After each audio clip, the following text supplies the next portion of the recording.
You're listening to the Boxing Coalition. And he just broke the guy's heart. The guy had nothing left, and he knew he couldn't last another 4 or 5 rounds. Ricky Wars just smashed his soul. What it is, let's get it. Fuck that, this your business, nigga. You hear me? Let's get it. Go kick his motherfucker. Get that motherfucker in. Let's see you do this. Little step back, bang, bang, bang. Little step back, bang, bang. Bang, bang, bang, bang, bang, bang. Try and stop it. Bang, bang.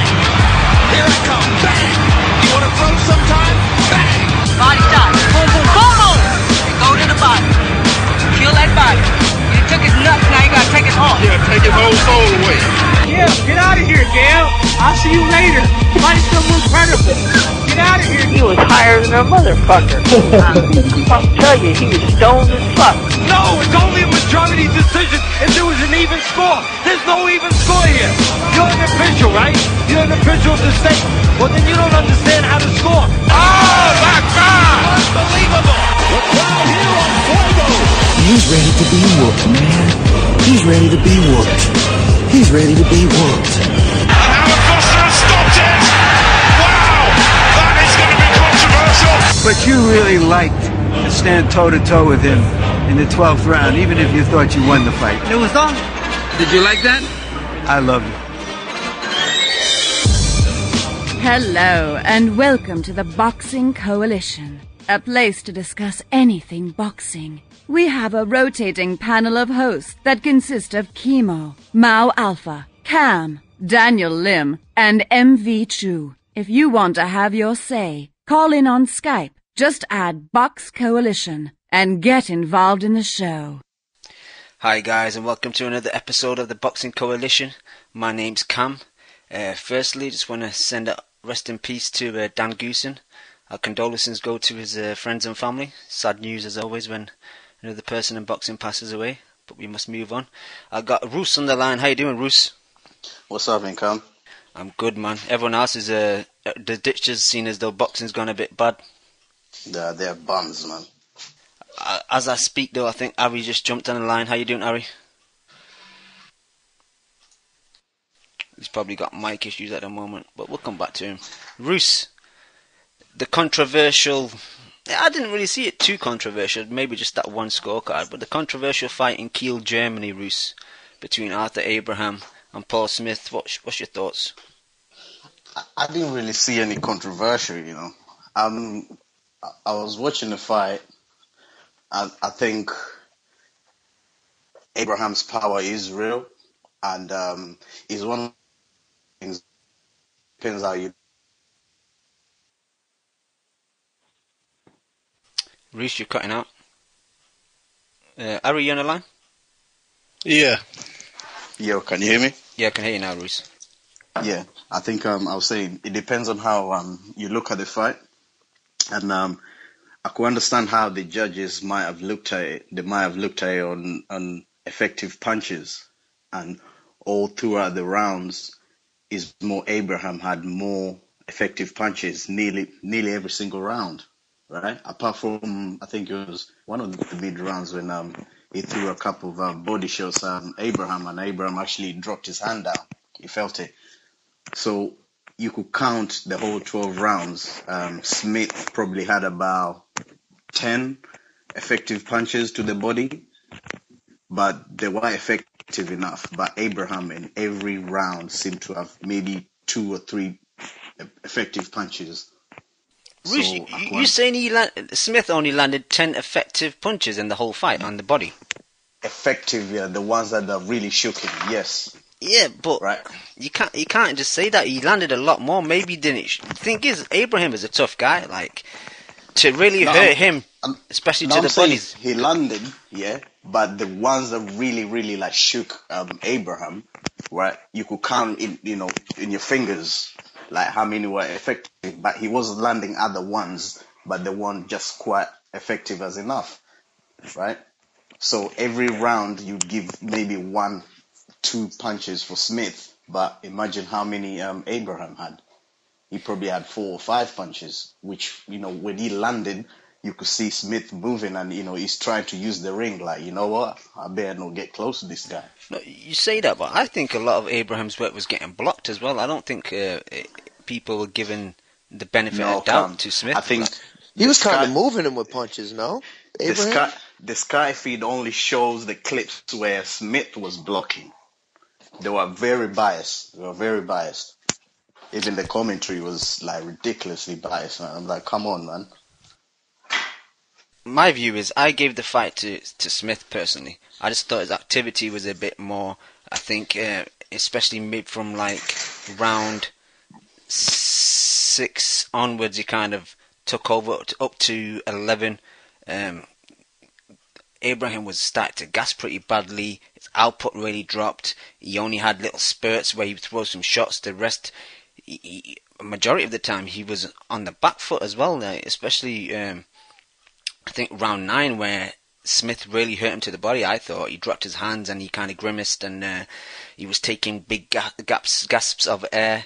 And personally, I just think that there is no controversy to the fight because it's one of those close fights. It's, do you score for the harder punches or do you score for the guy throwing more jabs and a bit more active? My biggest concern was just that one scorecard, the 119-109. That's what's caused the controversy, because to me, if people scored a tight fight to Abraham, I'm fine with that. If people scored a draw, which a lot of people did, I'm fine with that. And if people scored it for Smith by a round or 2 rounds, I'm fine with that. It's just that one scorecard was pretty ridiculous. And I think the Smith team have used this whole situation very wrongly. They could have benefited from this by just saying, kind of the mentality that Ray Beltran had after the Burns fight. If he just said, well, that's boxing and that's the way it goes, fair enough. And then I think maybe the Sauerlands would have offered him a rematch or maybe a fight with Kessler as a comeback fight for Kessler. But now, like, the way they've whined and they've moaned and they've gone onto social media and the newspapers and the websites, like, if I was a Sauerlands, I'd be, fuck that, man, we're not giving this guy a rematch or a fight with any other of our stable fighters. He's just whining too much. That's my personal opinion. I've ranted on a bit. I disagree. That's a terrible Scottish accent, but go on, Harry, what's your thoughts on the fight? No, because let me just quickly rebuttal what you just said there, because the way they're complaining has actually helped them, because now they've got the WBO involved, and the WBO have actually already came out and said the judge did a poor job, and they're pushing to become a mandatory. So if they become mandatory, he doesn't care what Sauerlands think about. It will most likely go to purse bid, whoever wins purse bid. So there most likely will be a rematch. Do you know what I mean? So you saying that the way they're going about it, if they went about it like Beltran did, they wouldn't get the rematch, just like how Beltran didn't get the rematch. You know what I'm saying? No, but Beltran doesn't have Eddie backing behind him also, Ari. Yeah, but Top Rank could have got involved if they wanted to. That's their strong unit. Yeah, but they're not really gonna push Beltran because Beltran is not really like a name they could Paul Smith's not really a name. Paul Smith's not. Yeah, but really who else has UK got in that division? Apart what are you talking about? They got Frotch and the Girl. Hearn's got both of them, and they're both better than him. Yeah, but you know. Bruce, come on. Who's Smith really? No one expected this really, other than I. I'll give credit to Cam. He did say he picked Smith. You know what I mean? But I had a draw anyway, and I was a bit impressed with Smith. But I think his performance is definitely getting overrated now because of the controversy afterwards. But at the same time, Abraham looked poor. That. Other than his jab, wasn't really impressed with anything, and he stopped using his jab near the end of the fight when he started losing rounds. His jab was consistent at the start of the fight, and it was actually, you know what I mean, he started swelling up Smith, he stopped using it, started taking off rounds. I just don't. Abraham's there for the taking, really. Someone like Abraham is really shocking to me how they even got a belt, the way they fight, and you know what I mean, so basic with his style and everything like that. No counter-attacking, just both hands up, you hit, then I hit, that kind of style. He's definitely there for the taking, but if Smith gets a rematch, if it's in Germany, the same thing will happen. Because, it's the 119-109 card's just pathetic, really. It's just a joke, and that's what they're going on. And at the moment, it looks like they're going to get the WBO to get involved and help them out. Just because WBO actually opened up an investigation, I know that they put out a press release on that. So exactly. Just because they're going to investigate the Spaniard, I think his name was Laguna. It doesn't mean that they're going to give him order a rematch. It just means that they might strike him off their world title fight judges list. You know, it doesn't mean that he's going to get the rematch. I think he could have just. I think Smith could have looked better out of all this, in my opinion. That's just my view. But Kev, you saw the fight. What was your view? I didn't score the fight when I watched it. I'm really getting tired of doing that. I'm pretty much only scoring fights now. Like if I feel they were close and it's going to be a discussion, I'll watch it a second time if I get a chance and score it. But it was a close fight, and I think the 119-109 was kind of out of left field. So I understand the outrage, but I don't think it was a real issue with Abraham winning. I mean, he was, you know, landing some hard shots. It was kind of sloppy. I don't know. Abraham hasn't been sharp in a while. He's more clubbing than anything. But I don't know. I thought it was a pretty good fight. It was more entertaining than I thought it was going to be honest. And I could totally, I agree with Cam. It can go either way with the scores. And I feel like it's that type of fight where if you came in leaning one way or the other, that's how your scorecard would have been affected. Because let's be honest, everybody does have personal biases. So if it's very close and both guys are kind of doing what they want to do at times, you're going to really lean towards whatever fighter or style you favor. Great point, Dan. Ari, I'm not just saying this because you're in the line, but I think DeGale beats Abraham quite easy now. Abraham has just regressed so much. Like you said, the only good thing Abraham had as well, just like Smith, was the jab. Apart from that, like the combination punches, he had his little spurts, but he wasn't doing much. I think DeGale can pick him off quite easy. Yeah, I agree. But I could say that about any really top 10 super middleweight. You know what I mean? Like, we've already seen Abraham struggle in his last two fights. He fought an African guy, didn't he? I thought the African won that fight. Stieglitz, both of them, him and Stieglitz, they're both overrated, really. What they're doing really is that they're just keeping that WBO belt in Germany and getting these dodgy decisions and keep fighting each other. Like, again, they're looking to fight each other for the fourth time now if Stieglitz fights, if he beats Sturm. They make good money over there, too, and they ain't going anywhere. They make real good money over there. They'll keep doing that with the WBO, just keep recycling it between him and Stieglitz. So if Sturm wins, then Sturm. Ari, what weight is this Sturm? German efficiency. What weight is this Sturm Stieglitz fight at? Is it middleweight or super middle? Yeah, I think Sturm's coming up to super middle. Yeah. Okay. If you even go all the way back with Abraham to that Jermaine Taylor fight in the Super 6 where he put Jermaine Taylor, most people thought, into retirement, so all of a sudden now he's fighting for like a mandatory title defense. But even that fight, like Jermaine Taylor was giving it to him the first like half of the fight, and Abraham, like since that Super 6, like his stock went down and he became more of a kind of like Adrian Broner in that he can't fight offense to defense. It's one or the other. It's either using in a complete shell or he's trying to walk you down and throw clubbing shots. And you know, he has a decent jab at times, but he's not very fluid in his motions. And he basically, when he got exposure with those fights and you know more people were able to view him fighting, I believe his mystique went away, and it's been really downhill ever since then. I totally agree, Kevin. Totally agree. Anyone else got any final thoughts about these guys? Because no one else is on the line, so we can just kind of move on quickly to Macklin. Like, it's probably only be a minute on there. Like Matthew Macklin was on the undercard, 8-round fight against the Spaniard. Wasn't really great watching, to be honest. Ari, what did you think? You might not have seen it, to be honest. Yeah, I saw bits. I saw enough to say that Macklin's done. Yeah. That fight was shit. I won't lie, I wasn't really concentrating. But from what I saw, again, he can blame on Russ, but I could say that he hasn't looked good since really the Martinez lost. You know what I mean? Yeah. So, and at that time, everybody was having some sort of success with Martinez. So you know? Really, he's just trying to cash out in Ireland. They're trying to get I think they're trying to get like some kind of eliminator. I think he wants to. Obviously, he believes in his skills. He wants another crack at a world title. I think they're going for the WBC, but I don't really see them getting a mandatory now that Golovkin's most probably going to be the next mandatory, really. So I don't know. Yep. Let's move on to the destruction that happened in the Bell Centre of Montreal, Canada. Tavoris Cloud was destroyed, if I can use that term, by Artur Beterbiev. His house. Which way do you pronounce that name? Damn, going Ness is going all Ness on you. Ness is rubbing up for me, man. I don't know how to pronounce it. I think it's like Beterbiev. Yeah, Beterbiev. That's it. Beterbiev. Better Beast. The broadcast I watched was in a different language, so I had no idea what they were saying the whole time. Why don't we just call him Better Beast?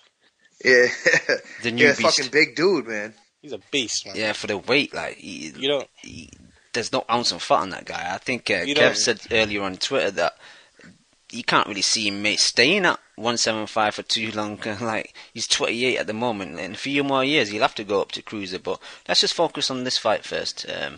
Roos, what did you think of the new beast that MvChu is going to start repping his flag with? Yeah, I was impressed. It's just, yes, he's a beast, but my main concern is like his legs a bit too heavy. He's not cutting the ring enough. But when he gets to you, you really do feel his power. I mean, it's a bit early for people to be jumping on his bandwagon, but at least he's got a tool that we can say like, okay, yeah, he's bringing something on the table. He's bringing a skill set to the game. I disagree. Fucking Ari, you disagree with everything. You can't say too early. Yeah. I don't think there was that. Yeah, I can't bother. Well, you can't really say it's too early when he just destroyed a former world champ. Yeah, he's moving quick. Come on, man! In his 6th fight, you're doing that to someone like Cloud. No one's done that to Cloud. It took Stevenson 8 rounds or however long it took. Cloud has been losing since the Campillo fight where he got a gift decision. This way he could, keep a belt so he can get it taken eventually by B-Hop. So he lost his last 4, but really lost his last 5 if you really break it down. Yeah. He's been on the downside for a while as well. He doesn't have too many big wins, but he was still, quote unquote world-class fighter. I'd say Cloud was like a B-. Yeah. Like a C+. He was a step up I was hoping my boy would get. Yeah, definitely. Because he's not that high enough level where he's scary, but he's still he shouldn't be getting smoked like that. You know what I mean? Yeah. So that's why I agree. It was impressive. Who's Better Beast with? I haven't the slightest idea. I think he's with one of the Canadians. I think. He's with MvChu or whatever. Isn't that Stevenson's manager? I think that's Stevenson's guy. I don't know if it's Pascal's guy or Stevenson's guy. No, I think it's Stevenson's. It's Stevenson's. Might be. Yeah, so Stevenson will stay away from him then. But he needs to get on one of the major networks now, man. I think he might be better off not. This way he has a chance to jump either way. You know what I mean? Yeah. But I think either way he's going to get avoided. Anybody with power, it doesn't look like Stevenson wants any part of a tough fight. And, so that's going to be tough. And if Kovalev wins with B-Hop, he's probably going to ride that victory for a while. You know what I mean? He just has to force a mandatory then. Yeah. And it's tough when you're so early in the fights, but yeah. Yo, Ari, to play devil's advocate to you, can you speak a case of Cloud maybe getting caught cold in the first round? Yeah, you could say that, but can I speak to that? I saw more. I just saw power. You know what I mean?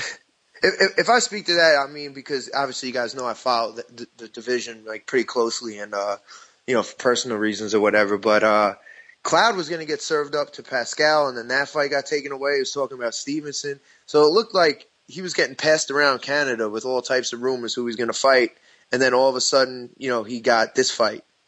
You know what I mean? So I think they knew, whoever was going to get this guy in Canada was going to smoke him. I think he was pretty much shot. And he didn't really look like he came in there to do much. You know what I mean? And, it looked like he kind of, once he felt it, he pretty much laid down. And then he got caught with that left hook, which was, I'm not saying anybody laid down after that. He got rocked. You know what I mean? But I think the writing on the wall was there for the guy. And, like I said, he was being passed around. There was rumors of basically done deals for a Stevenson fight, a Pascal fight, and then eventually this fight got made out of nowhere. You know what I mean? Yeah. Shout out to someone in the chat who's changed his username to Ness's Wisdom Tooth. But we got Monaco 78 on the line, Leon. I know you probably want to talk about the Abraham Smith fight, but just while we're on this Better Beast fight, what's your thoughts on this guy, Leon? he's just a beast, isn't he? He was amazing. Yeah, I'm just excited that he's around.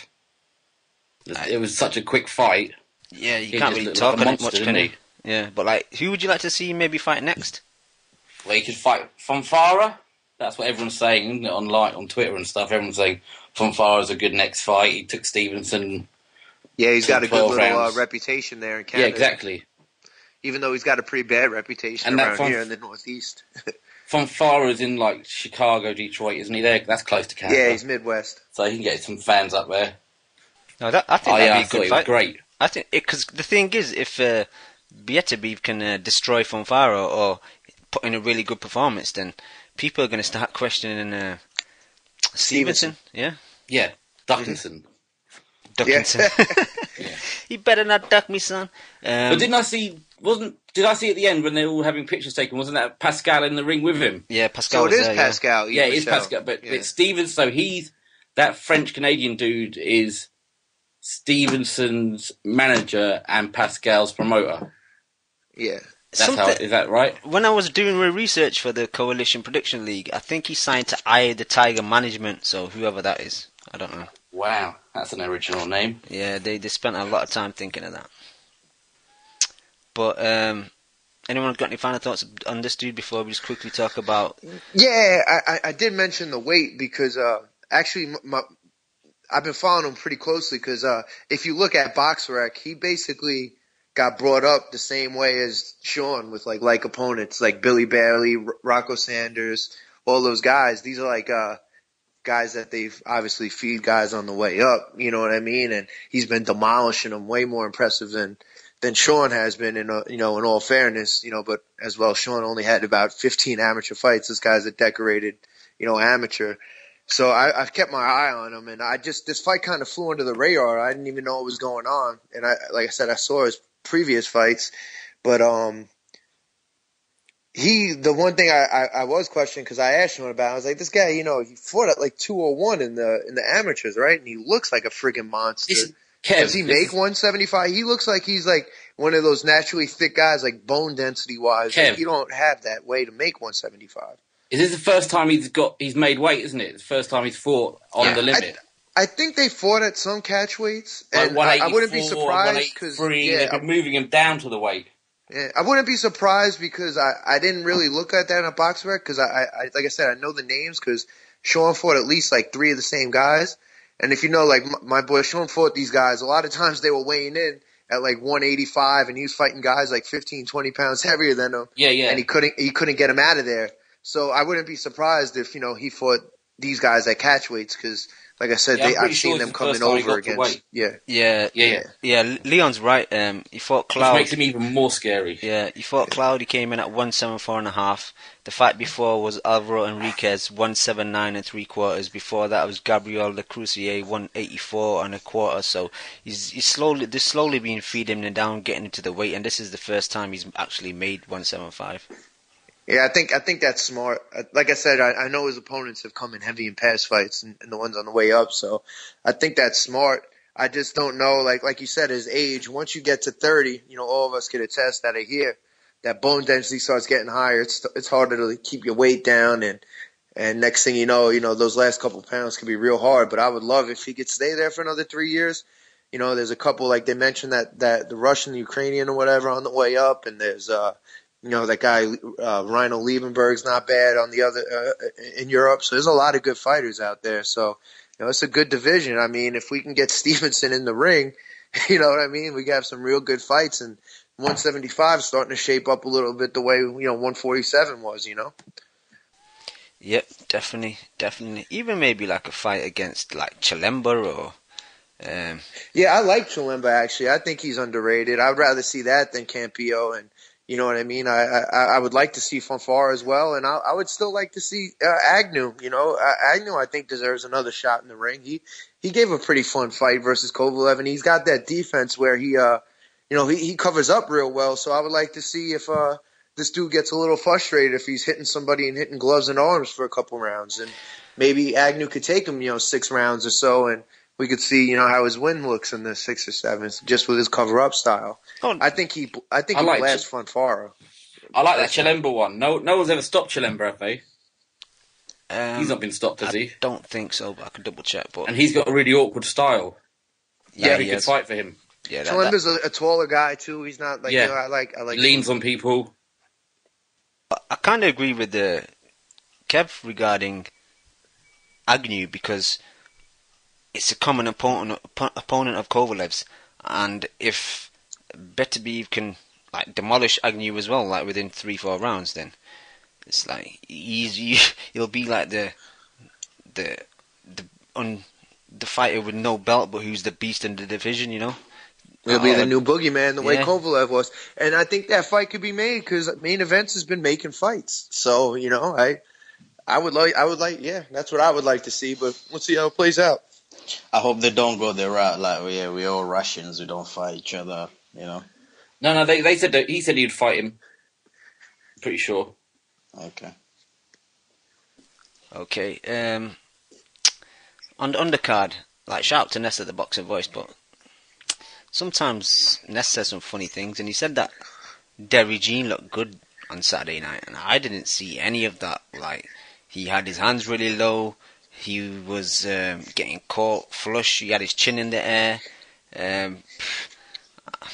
Fair enough, he stopped the guy, which is cool, but I think the guy kind of quit, because the shots that he took to the body, man, like, I could take some of those shots, and I'm not a professional boxer, so it almost looked like he was looking for a way out of there. Yeah, I personally that was think a quit. Yeah, I think he did. But Leon, you saw the fight. What did you think? It's okay. It was a bit late and I was a bit tired. I didn't really take it in that well, if I'm honest. That's understandable. That's yeah. Over here in the UK, people don't understand that we're up at 3-4 o'clock in the morning watching this shit. Yeah, I was coming from drinking and I had to sit through that Smith and Abraham fight first. Yeah, so I might have fallen asleep at that point, I think. Okay. Kev, did you see the Derry Jean fight? I tried looking for it. I didn't even know he was fighting. I tried looking for it after, I heard about people talking about it on the Boxing Voice. And I looked at parts of it. I mean, because I kind of liked the Derry Jean Peterson fight. It was a fun fight to me. And I know people were kind of clowning on that at the time. And I thought it was fun. And at the same time, Peterson doesn't have a big punch. But I thought Derry Jean took a pretty good beating in that. It was an inside fight, which was a lot of give and take. But I only saw like maybe 3 rounds of the fight, and I didn't see anything. I turned it off pretty much, put it that way.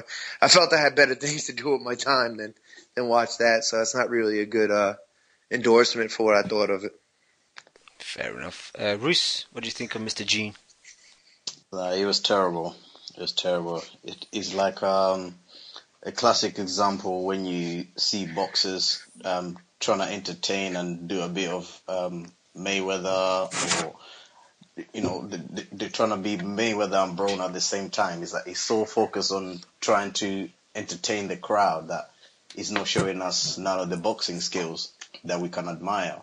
And he should have taken the guy out earlier, but I don't know what he was doing, man. It's a terrible fight. I actually watched it after after hearing the Boxing Voice show, and the way they were bigging him up. Yeah, Derry J. I was like, I can't believe this is the same guy they're talking about. He was looking sloppy, right? Like he wasn't sharp at all. Yeah. His balance wasn't that great. His punches weren't landing crisp. And there was 2 points where he got hurt and he did the shaky leg dance, I thought. Yeah. Yeah. Nah, he was terrible. I didn't see any skill set like to say, okay, yeah, he did something. It's a waste of time. Good thing you didn't see and watch the whole fight, Kev. Yeah. So could we expect him to fight Broner next? Yeah, Broner's going to sign the fight with him tomorrow. I could see that happening. But Leon, let's just go back to the Germany fight and give your thoughts on Arthur Abraham and Paul Smith.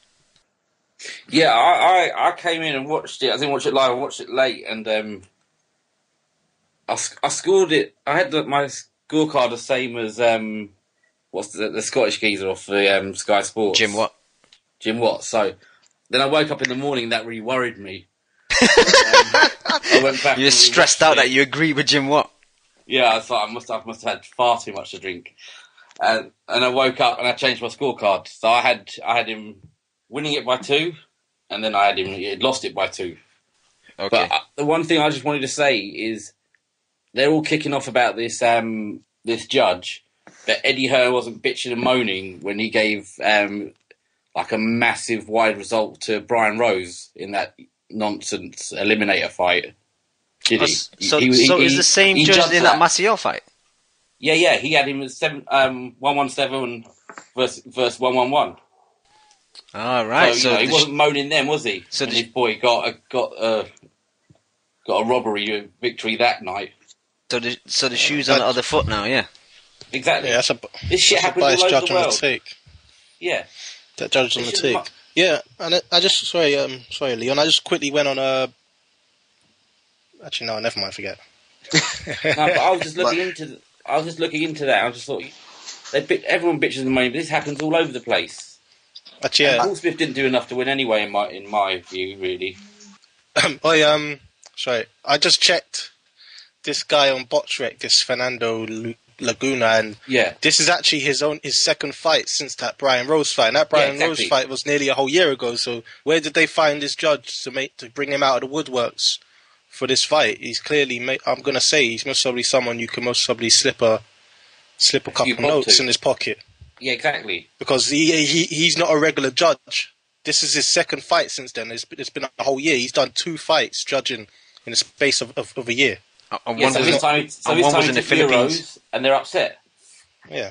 No, you make a great point, Leon, because Hearn can't complain, because that Maciel fight was a close fight. I don't care with Brian Rose. Exactly, he had him that wide. Yeah, yeah. So you can't really complain, but I just don't like people shouting robbery about the Smith-Abraham fight, because it wasn't a robbery. It definitely wasn't a robbery. It was there were a lot of close rounds, and what do you score? Someone punching another man in the elbow, or man who lands a couple of clean shots. I go clean shots every time. And Abraham was he was doing like late round flurries and shit, like trying to steal them. Yeah, and they should know that's what all German fighters do. They should be ready for that. They've got to know he's going to come on in the last minute every round. There were a few points as well where Smith just looked too tentative. Like he'd land a good combination, and like Abraham would like maybe take a few steps back with his hands a bit low, and then you kind of wanted him to jump on him, and he wasn't. He was kind of it looked like he was worried about getting something back, so he wasn't throwing enough, in my opinion. Even though I did give it to him just for activity, but I did like the fact that he fought a lot on the front foot, and he did back Arthur Abraham up quite a lot. Yeah, he did good for the standard fighter he is. Yeah. Yeah. But the other thing is, if I was Eddie Hearn, and if he really wants that rematch, I'll be going, if Sauerland want any of his Sky dates for Groves, no, you're getting nothing unless you give me the rematch. if you know, that's me as a businessman, but that's what I'll be doing. You get, get off, go Box Nation. Go over to Frank. He's got all the, but I guess Sky love Groves, don't they? Yeah, it's more about, Adam Smith wanted Groves back. Yeah. Obviously, that's how I play it anyway. That's what I do. Yeah, definitely, because Hearn had to give up one of his dates for Groves. Him and Groves don't like each other. No, not at all. But, yeah. But you always that's all I have to say on Smith. But you always get a sense. Like, I mean, I watched the post-fight interview, and you almost get a sense of Smith was a bit disappointed with the judge's scorecard, rather than him not applying himself enough. Yeah, I don't know what you guys thought of that. Do more work. You might have won some of those rounds, but he didn't win it. It's a difficult one. It's one of those fights, isn't it? Like, I hate to spring up that term. It's what you prefer. It's just one of those. Absolutely. But it was a definite close fight. It wasn't a wide fight, and it wasn't a robbery because Abraham did enough. Anyone see any of the Russian fights or the Ramon Alvarez versus Omar Chavez fight? No. I saw the Russian, that main fight. Yeah. What's his name? Dennis. Dennis Lebedev. Yeah. The 2 round blowout. Yeah. That guy had an unbeaten record, didn't he? But he looked rubbish. I don't know where they got him from. Yeah, he was. But it was a great knockout. Yeah, he was very tall and lanky, wasn't he? And he had his chin out there.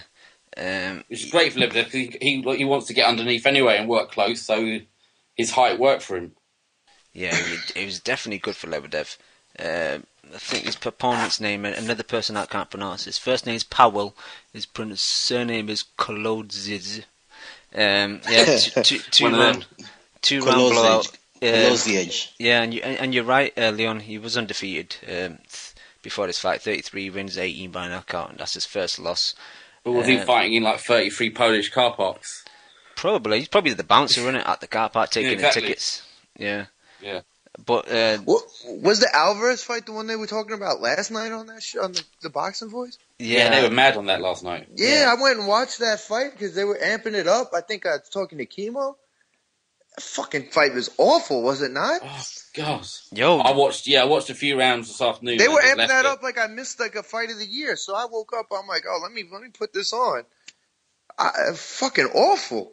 I'm the same. I didn't watch it yesterday or on Saturday, and then when they were talking about on The Voice, I had some time today, so I thought, yeah, I'll go into Simbros and I'll watch it. And Alvarez, Chavez looked gassed by like the fourth, fifth round, man. He was just throwing single punches. He had no jab.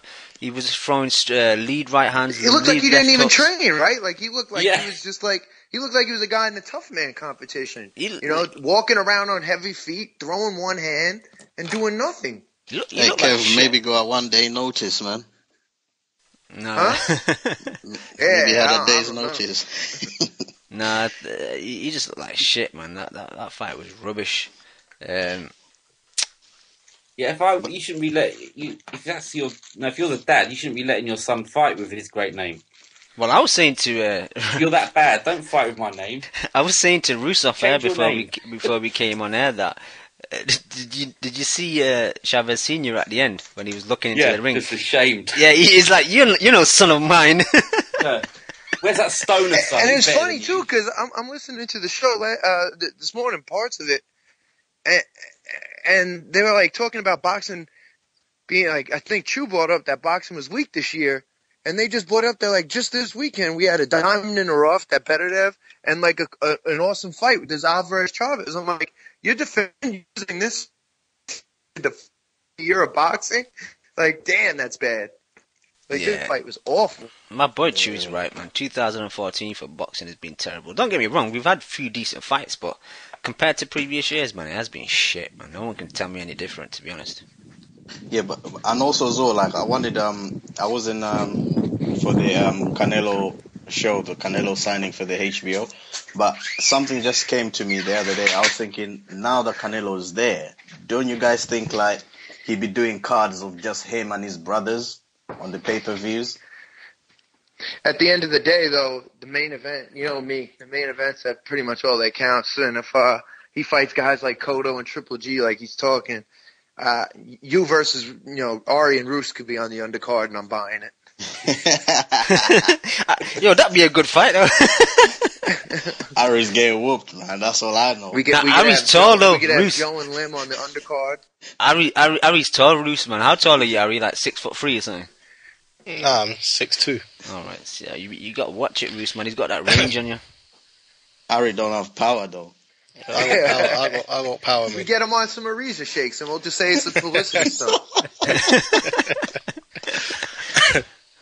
We'll just say it's a publicity stunt. We'll be good. You're covered.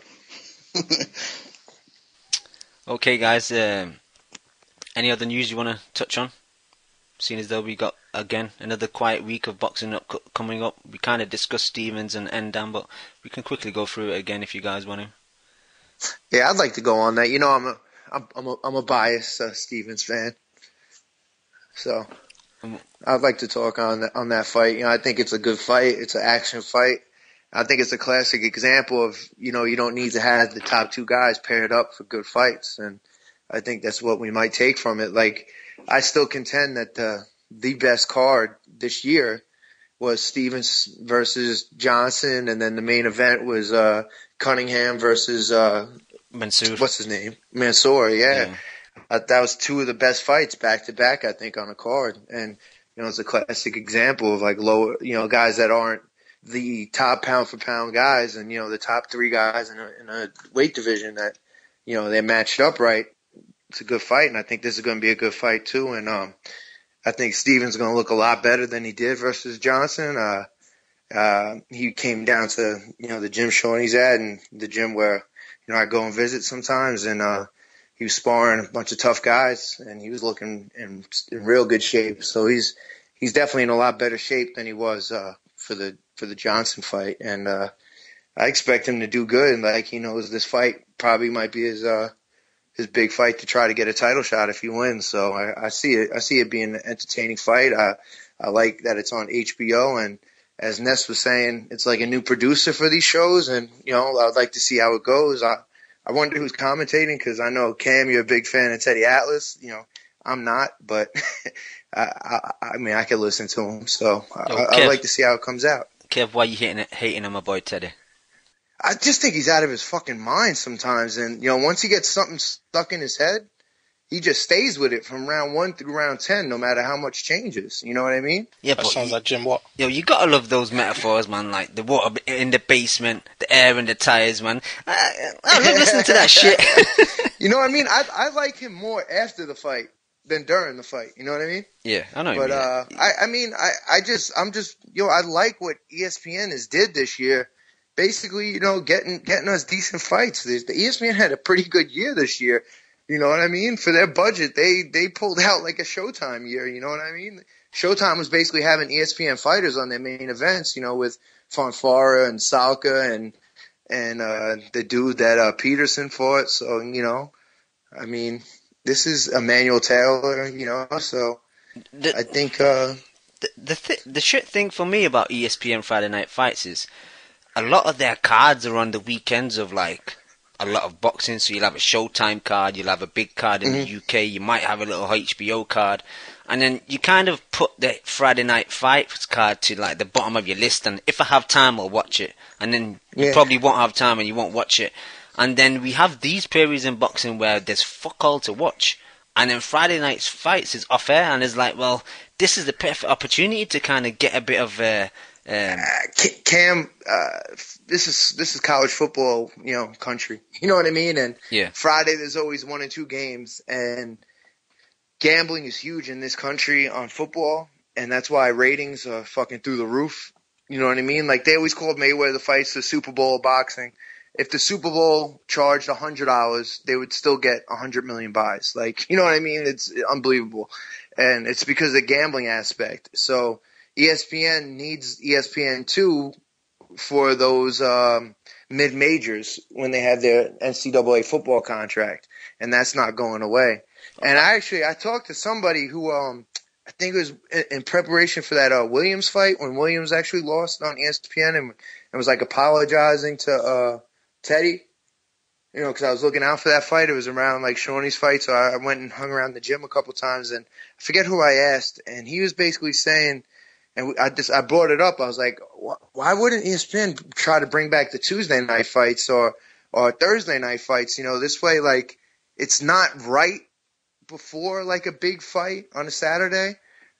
And if there is no big fight, it's good leading up to the next fight, or if there's a good fight on Saturday and you have a little bit of a buzz, it comes on Tuesday. You know what I mean? But I think something's got to change from that Friday night slot, because it's hard for me to convince my girl or a girl that I'm with to watch a Saturday night and Friday night. Like, she might give me one of those nights, you know what I mean? But you ain't getting 2. Yeah. The other night you got to watch a rom-com or some shit.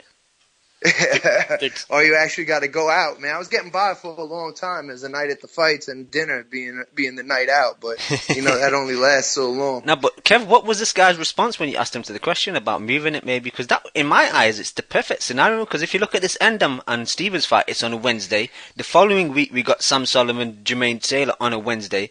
So there's definitely demand, and like these are fights that people are looking forward to. Because it's fuck all to watch. I would like to see how this fight does and the next fight does. I would like to think maybe I'm the one who sparked something. You know what I mean? But this was just a top-ranked guy I talked to, a pretty low-level guy. I'm not going to say his name because I was in the gym or whatever. But you know what I mean? Like, he didn't really have anything to say. He just said that'd be interesting because, I told him when I first started watching fights, I believe it was I think it was USA that had the Tuesday night fights at one point.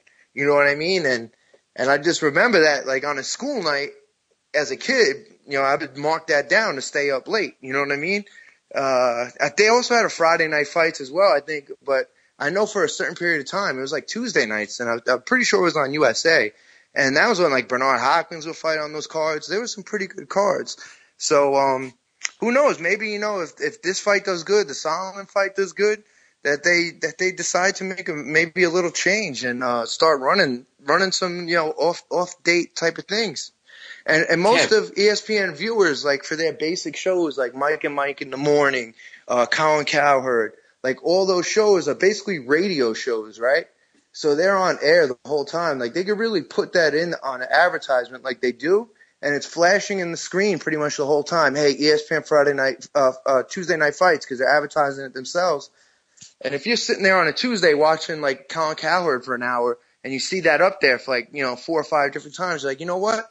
It's Tuesday. I'm not doing shit. Let me give it a shot. You know what I mean? Or Tuesday, you're just randomly flipping through channels. Wednesday, you're flipping through channels and you find it. You know what I mean? So you stay with it and you run with it. You know what I mean? Whereas on a Friday, like, come on, man, you're going to have plans. You work a long week. It's tough. Yeah, Fridays, Saturdays are your chill days. Like, a lot of people don't want to spend those days watching boxing on TV. But Leon, you were going to ask Kev something? I just wanted to know, like, are they going to, like, live? Are they going to sell out those fights? Are they even like reasonably big arenas? Like, how many people will go and watch that live?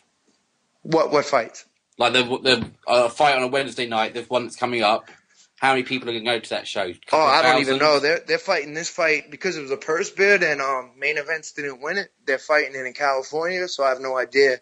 I know if Stevens would have won the purse bid and main events would have put on an event, they probably would have came close to selling out the theater if they were able to book it in the theater. I could easily see them put. I could see them put. You got to understand.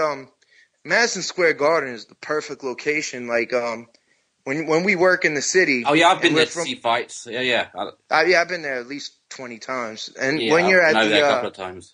Yeah, when you travel to work, to and from work, you have to go through that place. So that's there's. I can't imagine. I would have to Google. It's got to be a couple 100,000 people go through there every day. If it's less, I'd be surprised. So it's like, it's an easy, reasonable commute, and the trains home are right there as well. Yeah, because so, right you know what I mean? Yeah, especially if it's only like 2 fights, and you're like, you know what? It jumps off at 8, and I'm leaving at 10. I'll stay at work an extra hour, or I'll go to the bar for an hour and go right there. It's pretty easy. Yeah, definitely. But Stevens fight is happening in Santa Monica at the in Cali, right? Yeah, in Cali, yeah. I can't see that doing too many people, right? Stevens is a Northeast guy, and Dom isn't really a It's a weird location, but that's where Ndam fought his last fight against Zungia at the same place. So. Oh, okay. Leon, how do you see this Stevens-Ndam fight breaking down? I haven't seen Ndam fight that much. I just saw that Quillen fight, and he was just up and down, wasn't he? Just Jack in the box. Jack in the box, just getting. Looked like a blown up 154 pounder, right? But he took it. He kept on getting back up. So I think if Stevens gets to him, he knocks him out. If he's got, later on, if he can land on him and hit him, because he seems like a reasonably good boxer. Ndam, like he can box off the back foot. He's quite tall, isn't he? Am I right? Is he quite an awkward shape? I don't remember him being too tall. 5'11" is Box Rec states him. Yeah. So he's probably small, 5'9.5". Yeah. So he's got a couple of inches. Yeah, no, I think Stevenson will get to him in the end and knock him out. Yeah, I think Stevens has got more power than Quillen, in my opinion. Even though Ndam has good recovery, and we saw the recovery skills against Quillen, I think that if he starts getting hurt, I think the ref will just jump in straight away. Definitely jump in. But yeah. Ari, I think you gave your opinion on Thursday, but just go over it quickly again, please. Ari's fell asleep on his bed. Roos, what do you think about Stevens and Ndam? Yeah, I think Stevens should do it. I like Ndam. He's okay. You put up a good fight, but I think in the long run, Stevens should get it. But we'll wait and see. You never know, man. Yep. Okay, let's move on. Again, there's not really much to talk about. There's a card today, I think, Kev. Is it Fox Sports? Not much. I'm not sure. Yeah. Monday Night Football, so I'm not watching Fox Sports. I think it's in Texas, Joseph Diaz, Ricardo Alvarez versus John Johnson, Antonio Tarver Jr. versus Zachary Briones. The Tarver fight was cancelled, I believe. Yeah, Tarver got injured. I think he got injured, so he's not on it. But his son's fighting though, isn't he? Yeah, Junior's fighting. Yeah. 4-rounder, junior middleweight. It's one of those cards where in the UK I'm not going to stay up to watch this shit. Like if it was on at like 8-9 o'clock, and I'd watch it probably. But it's one of those you want to hear from people. If people are telling you tomorrow that that fight was really good, then you'll go look it up. If you don't hear anything positive, then you're not going to look up these fights, in my opinion. Yeah, Hidalgo, Texas. It's only 2 hours, so I'm sure they only got like 2 or 3 fights. So. Yeah, I mean, I would have liked to see how Tarver looked, coming back and see if he got in any type of shape. I liked Tarver a little bit on Showtime, and he got caught with those PEDs and he's been gone ever since. But I like Tarver. He's not that bad for the boxing game. He talks a lot of shit. He gives good entertainment, and he has a name, so he could be an opponent for somebody. You know what I mean? But moving up to heavyweight, he just looked awful, like in his stature. Got any excuses tonight, Roy? Yo, that was classic.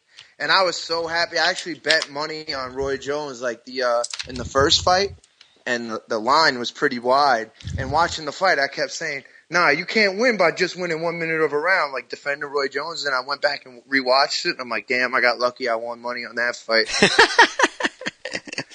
Because I'm not a big Roy Jones fan. I know everybody loves him and pound for pound king and all that, but when you keep fighting, garbage men and substitute teachers and sanitation workers, and then you finally step up, you win a close fight, then you get knocked out 2 out of 3 fights. Like, I don't know. I think he took the easy way out for a while.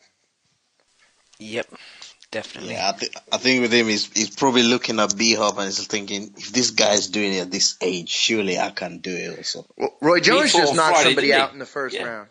Body shot, and knocked him out of a body shot. It's bad that he's basically fighting the same level of competition now that he was fighting when he was a pound for pound king.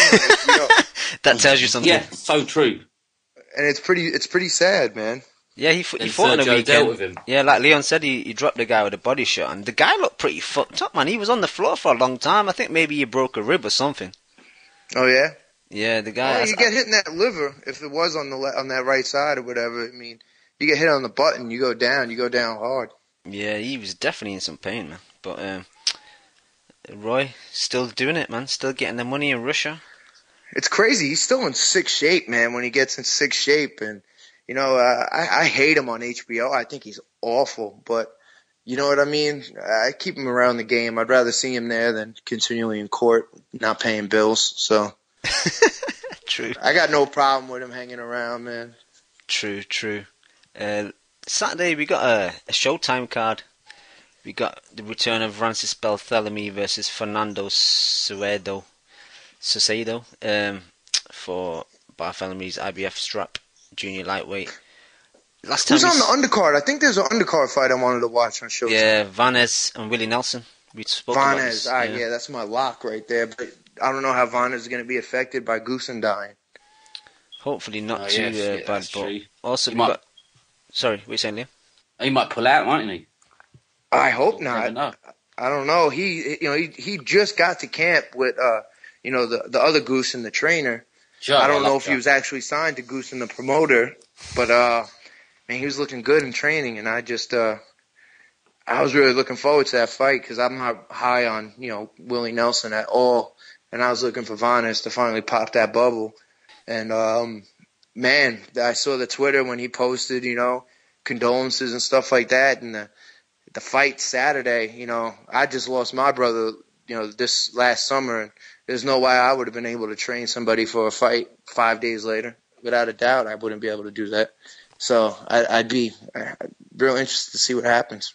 Yeah, that's a good point because I put the predictions up today. So if you do put your predictions in for this fight, if it doesn't happen, then we're just going to delete it. But make sure you get your predictions in for the Stevens fight because it's only it's on Wednesday. So I think there's only 2. What do you guys think about Vanez? I think I'm high on him. He's a tough guy. I mean, looked like he got outclassed a little bit by Andre, but I think he's with a better trainer. I like Goosen as a trainer. I think he's just one of those tough guys who's going to be a handful for anybody. I think he'll beat Nelson quite handily. I think.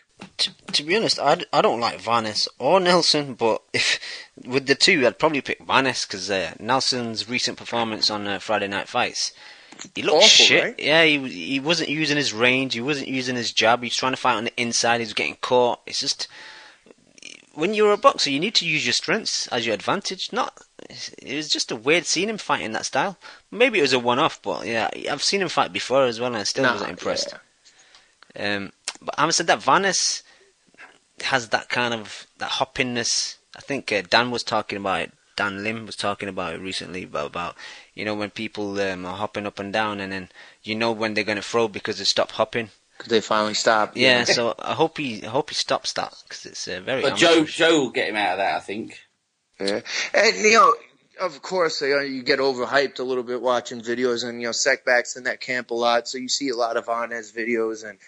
Just the way he's coming off, sounding like he's just like he found the fountain of youth. Being with Joe, I don't know if it's Joe. Yeah, it is Joe, right? It's Joe, yeah. Joe. Yeah, being with Joe, it looks like it really, enlightened him. Like he's bright, like he's feeling good again, And sometimes, hey, you should know, Cam. Sometimes changing that trainer, man, that's what you need, That's true. I don't even. I like Joe. I think he's a bright guy. I think he'll do good with him. I think so too. He's gotten the most out of his talent. Look how bad Molina looked like the first fight without Joe. Yeah. And let's not forget about the what's the kid? My brain's gone. The guy who passed away who was in that amazing fight of the year.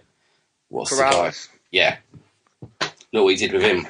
I think he gets the most out of his guys, and when they come to the corner in between rounds, he'll give them one or two specific things and drill it in his head instead of flooding his head with like a million things. And I think he does well. And he's honest with his guys. He tells them, "Hey, you need a knockout. You're down. Yeah, Push absolutely. the pace." And I think that's big. I mean, Emmanuel Stewart used to do that all the time, and Freddie used to do it. I'm sure he still does. Like, you just not to be disrespectful, you could barely hear him when they go to the corner with Freddie.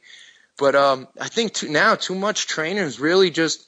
They don't give their fighters an honest opinion of what the fight is. They don't say, "Hey, I think it's close," or "You might be down. I think you need a knockdown." They just, they basically just holding their hand, Yeah, and then if the doctor goes anywhere near you, Joe Goosen will try and knock him out. That's what I like about it. That tight ass denim jacket. He was about to I love that the denim. shit Looks like killer, man. No, he That's needs. what I like about it. He needs to get rid of the denim, man. He needs to get rid of the cowboy look. Yo, he's just rocking it in another setback video. No, it's not, that denim's not a good look. It's a strong look for him. Joe needs to get rid of the denim. Joe needs to get rid of the cowboy look. That's that Jose Canadian suit look. Yeah, man. It's a strong look for that man. Shout out to Jose. Ari, if the Matarosian Willie Nelson fight goes ahead, who have you got? Yeah, I got Varnes by decision. I just done that on the website as well. Yeah, Varnes by decision, man. I've never really been impressed with Nelson, and I saw his last fight on Friday Night Fights, and he looked terrible. So, and that was against a guy he was supposed to showcase with too. Exactly. Yeah. So I got Varnes definitely. Yeah, I need to put my predictions in, but I'm gonna go for the same. Roos, what have you got? Varnes. Okay, by on points, yeah. Yeah. Leon, did you tell me? I think he puts Nelson down once during the fight if they do fight. Nelson is suspect chin, man. He's been hurt. He's one of those guys. He looks like Tarzan, fights like Jane.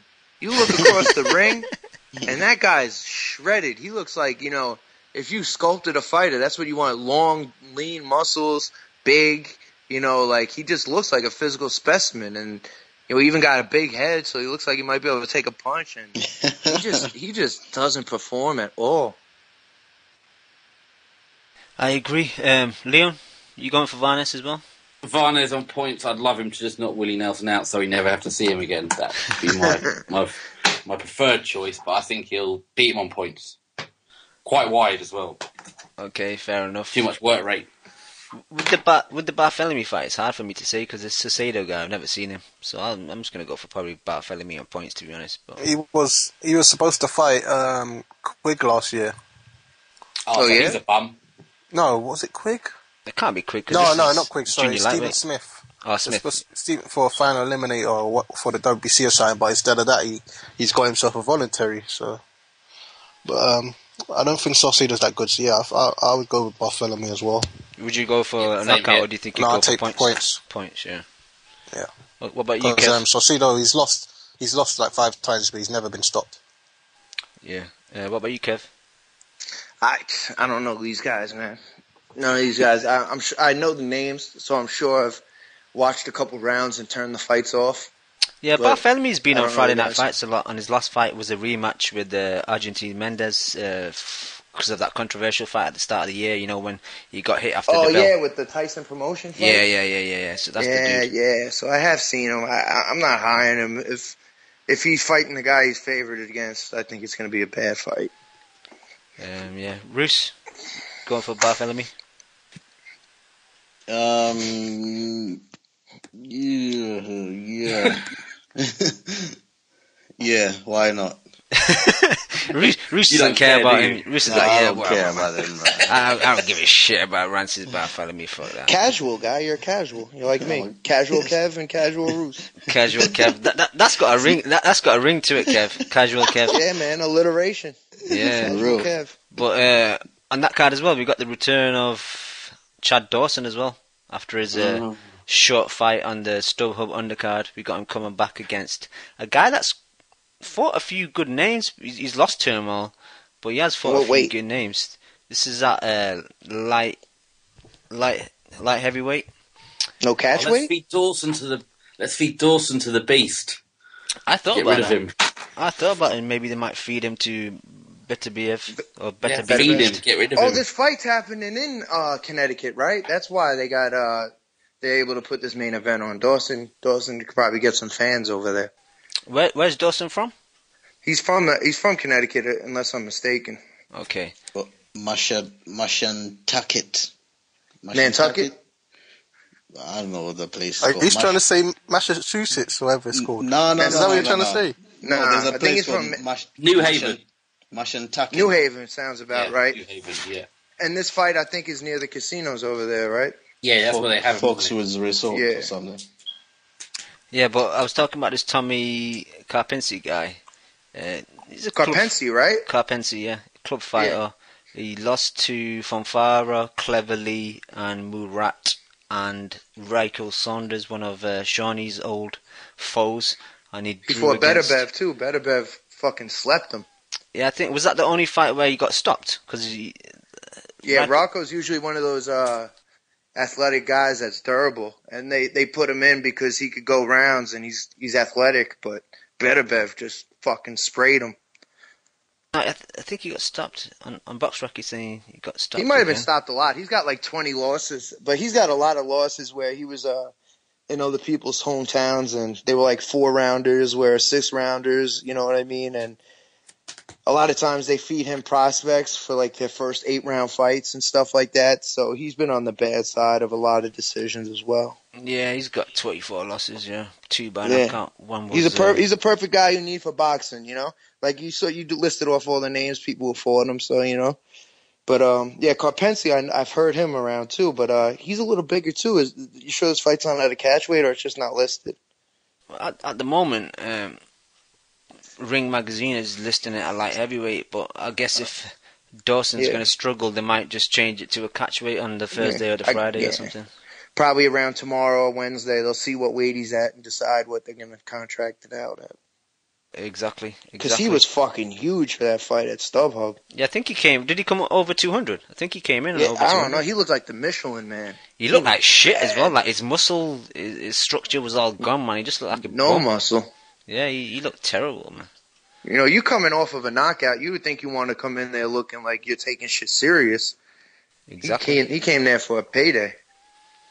And then he missed weight by 6 pounds and had to give most of that up on the smallest payday in years. Yeah, I think after the cut he had to give to the other guy. I think he made about 11 grand or something like that. Yeah. I think that his opponent actually made more money. Yeah, because he had to pay his opponent like 40% of his cut or something. Who knows? Yeah, that was hilarious. Crazy. That was I'm hilarious. sure Heyman probably slid him some money under the table or something. Yeah, a little extra. But yeah, for me, I'd probably go for It's hard to say because I've never seen Karpinski fight, but he's a rugged guy, so he's only been knocked out once. So I'll probably 10-rounder? Yeah, it's a 10-rounder. I'll probably go for Dawson on points, to be honest. Yep, sounds good. Yeah. And also on Saturday night we have Johnny Gonzalez versus Jorge Arce. It's in Los Mochis, Mexico, and it's Jorge Arce still going strong. I don't know about strong, but he's still going. What's this like? His 50th year in boxing? Didn't he fight Roberto Duran or something? Like, come on, this guy's been around forever. He was around in the 1800s, but oh, holy shit! Yes, I probably just see him getting knocked out by Gonzalez. To be honest, I haven't seen Gonzalez fight since he fought. Morris? Since he beat Morris. I think his last fight was in Mexico, and I didn't see it. But yeah, I think Gonzalez is going to stop him. To be honest. Kind of a weak fight for a guy who, beat the top guy, Yeah, I was 2 years ago. I was talking to Dan saying, I'm kind of like, it's something to watch, and he was like, well, it's a shit fight, but I'm thinking, well, when there's nothing on, then it's better than nothing almost, Yeah. If it was a busy weekend in boxing, you probably wouldn't even watch this shit, but with nothing else on, it's just something to watch. You guys want to talk about this? Probably not, I guess. I ain't got nothing for it. Okay. We don't got Nota. We don't got Nota for that one. Nota's missing. Nota, where are you? You probably would have known like nine opponents by each of them that all speak nothing but Spanish or something. I think it's a shame that Arce's coming back. He was a great fighter. He doesn't need to do this to himself. How long has he been out of the ring? Well, since his loss to Donaire, he has had fights. He's had fights in Mexico. I think he's had 3 fights. He's won them all by knockout. Won 2 of them by TKO. But the level of these guys he's fighting, they're going to be a lower level just to kind of get his confidence back. But I used to like him back in the day. It's a shame when the guys don't know when to quit, and then they kind of lose their legacy as well. It's kind of a shame. It is a shame. Going back to the fights on Saturday, we got a card in Leeds, UK. It's the Eddie Hearn card.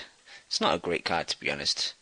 I think Ricky Burns is against an Argentine called Gonzalez. I think it's his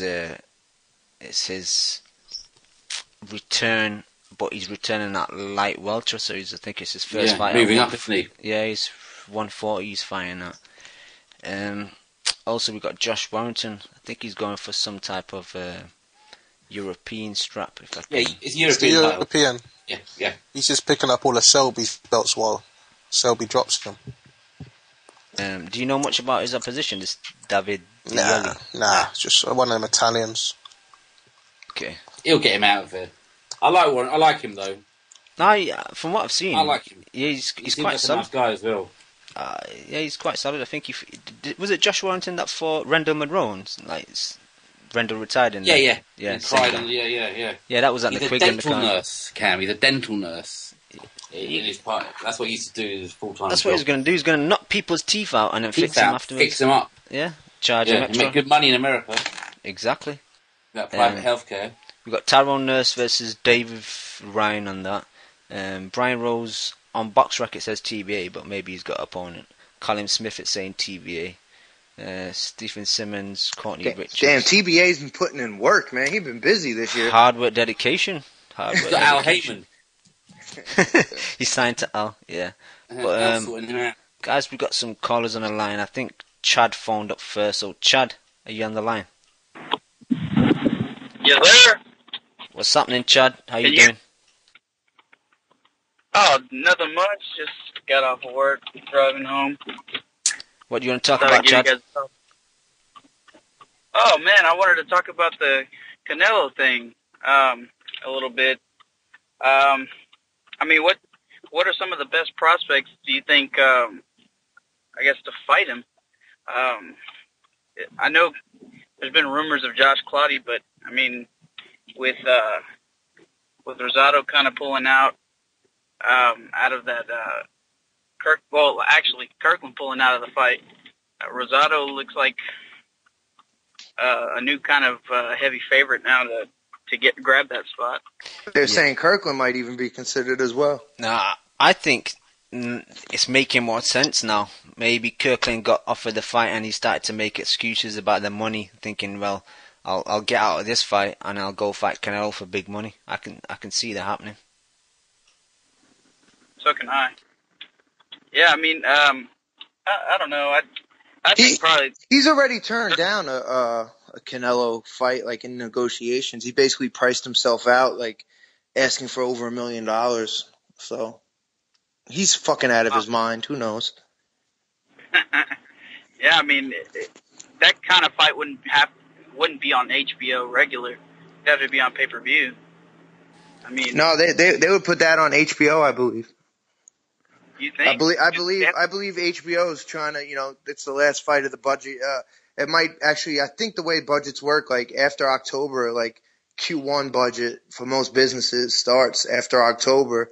And I think they're really planning on making that splash. They want that December fight to be, on regular TV and then move to a pay-per-view bout.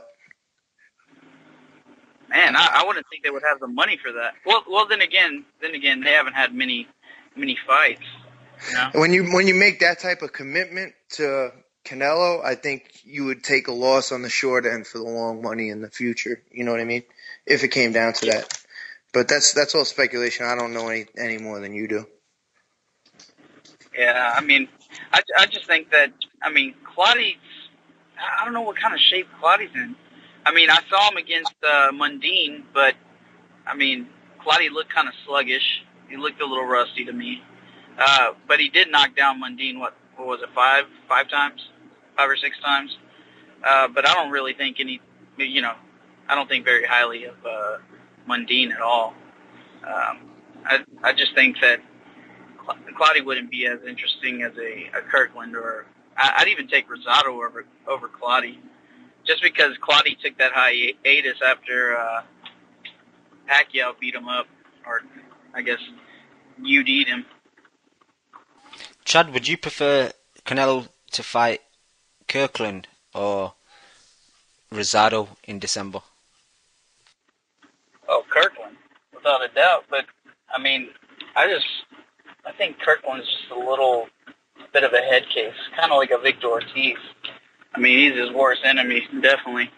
I wish he would get it together, stop being a little punk. And he makes for great fights. Every Kirkland fight is pretty much a classic. He's got tons of drama in his fights. You never know what you're going to get with Kirkland, and when he turns it on, he turns it on. Definitely, you got to give him credit for being a beast in there when he does have Anwolf in his corner. But as far as that, I heard there's some drama as well on that. So who knows where that relationship is? Yep. Any other points you want to make, Chad? No, I think that's about it. Alright, Chad, thanks for calling as always. Appreciate it, guys. Take care. Y'all take care. You too. Long live the king of all kings. And we say, long live the king! Long live the king! What's up? What's Gucci, fellas? What's happening, King J? What's going on? Yo, my boy Kev back on. What's up, Kev? Brother! Yo, King J, are you Kevin Horn at KH on Twitter? Shout out to my boy Ness, man. Yeah, I don't know how he keeps confusing us, man. We don't even have the same name on there. Hey, man, what's up with Little Odyssey coming back, man? What the fuck, man? You think, like, after you see that Nonito knockout, like, man, this guy's gonna fucking, fuck this, I'm done. I got kids, I got a wife and shit. I need to give no fucks. No fucks are given by him. I guess it's just money, King J. Money. You think with that money he made on his fucking career, you'd get them fucked up ass teeth fixed. Maybe he needs to go to Josh Warrington. Yeah. He didn't even do that, man. But hey, what I really want to talk about is that picture I posted, man. My motherfucking boy Triple G looking like a monster, man. Yo, King J, you looking forward to that card? I'm looking forward to that whole The whole card, man. It's looking good. Hell yeah. Hell fucking yeah, dude. Look at that. How fucking much of a bullshit state is boxing in sometimes, dude. This Mayweather shit was a pay-per-view. This Gennady Golovkin, I mean, I know that Rubio might not be star like, you know, but dude, this could be pay-per-view. You got two badass fights on the same fucking night. Yo, that shit is gonna be fucking ridiculous. The funny thing is, all the Triple G haters on Twitter are basically trying to discredit Triple G and talk about, the undercard's selling the fight. Like, dude, come on. Triple G got standing room only tickets getting sold. Like, as much as they want to hate, the guy's a star. The guy fucking fillets people.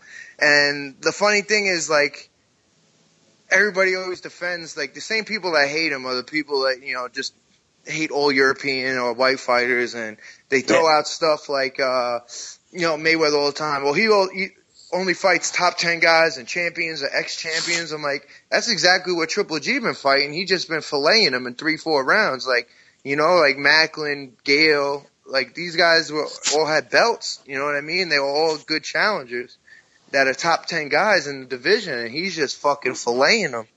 The guy's a monster, man. I didn't know what the fuck to think, man, but I'm starting to come to a conclusion that I just think they don't fucking like him because he's white and he has power. And he's like Ivan Drago, innit? And he's European. I don't know what the fuck it is, dude. Honestly, man. I mean, how the fuck can you not like a guy that every time he gets in there, he just fucking runs over motherfuckers, dude? Honestly, man. I don't understand it. Like, people were loving Pacquiao, but they don't fucking like Triple G, man. I don't know what the fuck is going on, man. He's one bad motherfucker, dude. Yo, King J, what did you think of the next bad motherfucker? The new Triple G that we saw on Saturday night? Who? Better Beast. Oh, yeah. Better Beast. Who, man? Someone better send this guy. You got to get that link, King J, man. King J, I need to hook you up with the Simbros link. You need to see this guy, man. You're gonna hashtag his name soon.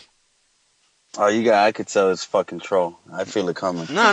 But we're being serious. You're not seeing this fight, King J. Tavoris Cloud versus Artur Beterbiev. King J. Oh, you.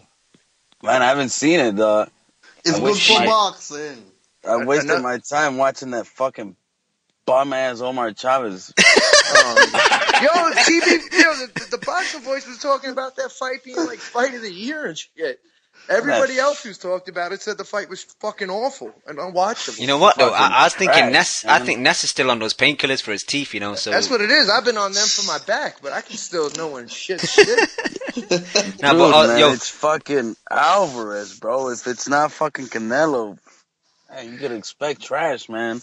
But King J, man, it's another top fighter in the 175-pound division, and he's already rated in some of these divisions, you know, and some of these sanctioning bodies, because I've seen the name, you know, because every month I check where Sean's rated, and the guy has a great amateur career. 6 fights in, he's already fighting Tavoris Cloud, and he's a monster. He was fighting 8-rounders right away, and the guy's an absolute monster. Yeah, King J, he's a decorated amateur. And his 6th fight, like Leon just said, he destroyed Cloud. 2nd round knockout. He knocked him down 4 times. Damn. Yeah, I'll hook you up with a link after this show. Yeah, I'm gonna have to check him out, man. I don't know, man. I didn't see that shit Saturday. It's just, every time I listen to the show, I've been hearing too much fucking Black Hole, and I want to stay away from Europeans for about a week, you know? European fighters. Once I hear the Black Hole, I'm like, fuck it, I have my dose already for the whole week. I'm good. Yeah, that's understandable. Any other topics, man? King J? What's been happening? Man, nothing, man. I've been fucking I'm tired of seeing this fucking Mayweather-Pacquiao bullshit all over the place, man. Jesus Christ, everywhere I fucking open a boxing page, I fucking Instagram, Facebook, it's fuck, man. And I read some of these comments, I'm like, God damn, these people are fucking retarded, man, you know? It's like this Mayweather, that bullshit ass picture he put up where 3 ways to get up. Like, people were actually putting, oh, that's fucking funny. Yeah, why would you fight him? He got knocked down. Like, they fucking gobble some of the dumbass shit this motherfucker says. Yeah, it's funny. It's a waste. It's easy money for somebody to fight him because he got knocked out by a Hall of Famer, but it's justified for him to fight Maidana, who got beat 10 rounds to nothing by Alexander. Fucking Floyd Mayweather fan. Fucking same thing. It goes with Pac too. Pac-Tards are as bad as Flomos, and it's just bad. That's why, like Ness says, I can't wait for both of them to retire. Yeah, media, like one media outlet is pro Mayweather and anti Pacquiao, and basically cover nothing else. And the other ones are pro Pacquiao, anti Mayweather, and cover nothing else. It's like Jesus Christ, man. But dude, look at the difference though. You know, it's like, okay, yeah, you got the Pac-Tarts and you got the Flomos. But Mayweather is a Flomo himself. Yeah. You know what I mean? Like, I don't know how that can happen, but he's a Flomo himself. Yeah. Leon, you were going to say something. I think they should, seriously, I think both of them should be held accountable for not making this fight. Like, without a doubt. Over the years, it's a fucking disgrace. They had the chance, for the good of boxing, to make one of the biggest fights of all time, and they're both a pair of cunts. And they should have made the fight, and I don't give a shit about either of them. On both of them, they should both be ashamed. That's what I'm saying. I say it all the time. Imagine in the 80s, Sugar Ray Leonard didn't fight Tommy Hearns. Yeah, exactly. Like, unbelievable. Makes my blood boil. Yeah. They should both be ashamed. Monica's getting a bit worked up. Calm down, Leon. Calm down. Sorry. I'm still pumped after that Ryder Cup win over the weekend. I made a lot of money on that. Yo, we're not allowed to talk about golf on this show. I know. I'm sorry. We fucking suck at that Ryder Cup. Oh, right. I'll tell you that much. We lost 2 out of our last 10 of these things, man. 8 out of the last 10. Yeah, it's great. Anyway, sorry. Back to boxing. King J, we got Curtis Stevens and Hassan Endam on Wednesday, Friday night fights on a Wednesday. Who you got for that? Stevens, baby. Yeah, knockout or points? Yeah, probably stoppage. I don't know if knockout. Okay. Stoppage. That's just too fucking lopsided. I don't think it's lopsided, man. And Dom, I think they're about a similar level. I just think Stevens got as much, if not more, power than Kid Chocolate. Even though Kid Chocolate's a bigger guy. Yeah, Endam just needs to stick a move, man. He needs to stay away from fighting on the inside. Can you just keep him away with the jab and just use lateral movement and get away from him? Fuck them both, though. I don't really give a fuck about them. I don't know if you guys follow Toreno Johnson on fucking Twitter. Twitter. He's the best person to follow him. He's a fucking great follow. Yeah, he's hilarious, man. Yo, did you hear when they were talking about Jermaine Taylor? He was just like, he mentioned something about, like, somebody's talking about a dangerous opponent, and he was like Jermaine Taylor, and they put up with the gun and shit like that. I'm like, this dude was hilarious. Hey, but the best dude on Twitter, the best boxer to follow is Stevens, man. He don't give no shits. Yeah, yo, him chasing people down, knocking on people's doors that were trolling him and shit. Yeah. Curtis Stevens has been doing that.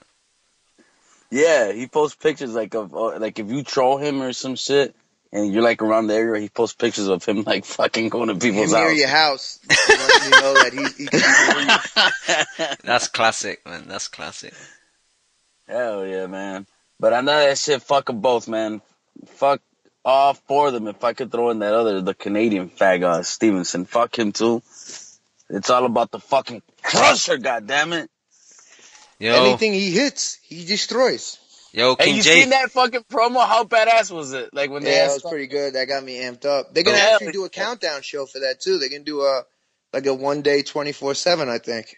That's gonna be badass, dude. When they asked him what was his plan, no plan. I'm just gonna crush him. That's some badass shit, right? Yo, King J, I got some bad news for you though. You know this new guy that we're talking about, Beterbiev. Yeah. He actually beat your boy Crusher in the amateurs twice. Nah, that's just rumors, bro. That can't be true. That's true. There's actually, I got a video. I gotta send it to you. I gotta find it. Knocked him out as well. You were talking about? Yeah, Shawnee sent me a video of Kovalev getting knocked out, crushed face first in the amateurs. That was Beterbiev who done that. Yeah, that was Beterbiev, huh? I got the video somewhere. I'll get it to you. King J's like shit. I got the video on one of my old phones, I think. Nah, you know what's the funny thing? That guy used to be Margarito's boy, so you know we might have something going on right there. So I don't think they crushed Crusher, you know. King J's getting nervous. No, man, fuck that. I don't know, but I remember you were saying that shit, Kev, a while ago, right? That you had a video of Kovalev getting... Yeah, I didn't know it was him, though. I didn't put 2 and 2 together, but my boy has been talking about him for a while because, like I said, he's fighting same opponents, but he's running through them. What the fuck is this guy's name? Artur Beterbiev. I'm gonna fucking YouTube that fucker right now. You should YouTube the him sparring Pascal as well. He looked like a beast in that. Yeah?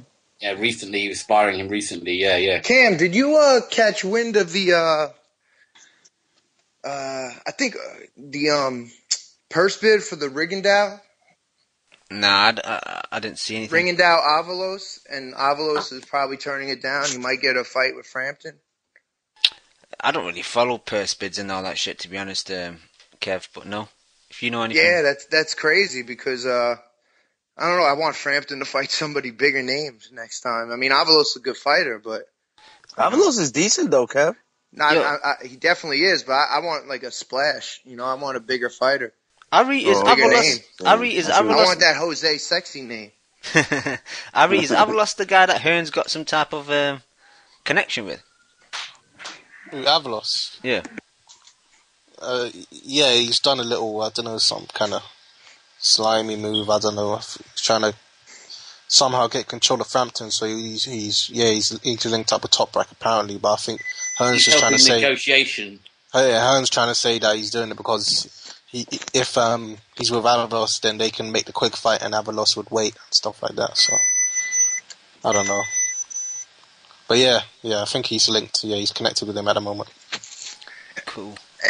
I just find it crazy because Rigondeaux's mandatory, before this Top Rank contract ran out, was such a high value. I forget the number, but the purse bid, because no one gives a fuck and cares about watching Rigo, I guess because they're all casuals like me.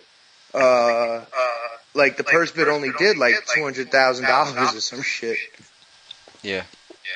And, Leon, and that was pretty crazy feedback. Because, this guy used to make so much money, and supposedly the only reason why he wasn't successful is because HBO hated on him. But, he goes up for a purse bid, and nobody opens up their pockets. So the fight's probably not going to get made, and dude might fight Frampton. And I've been saying it for a while. I was in the stands twice when Rigondeaux fought, and the place emptied out both times, and the ratings showed the same thing.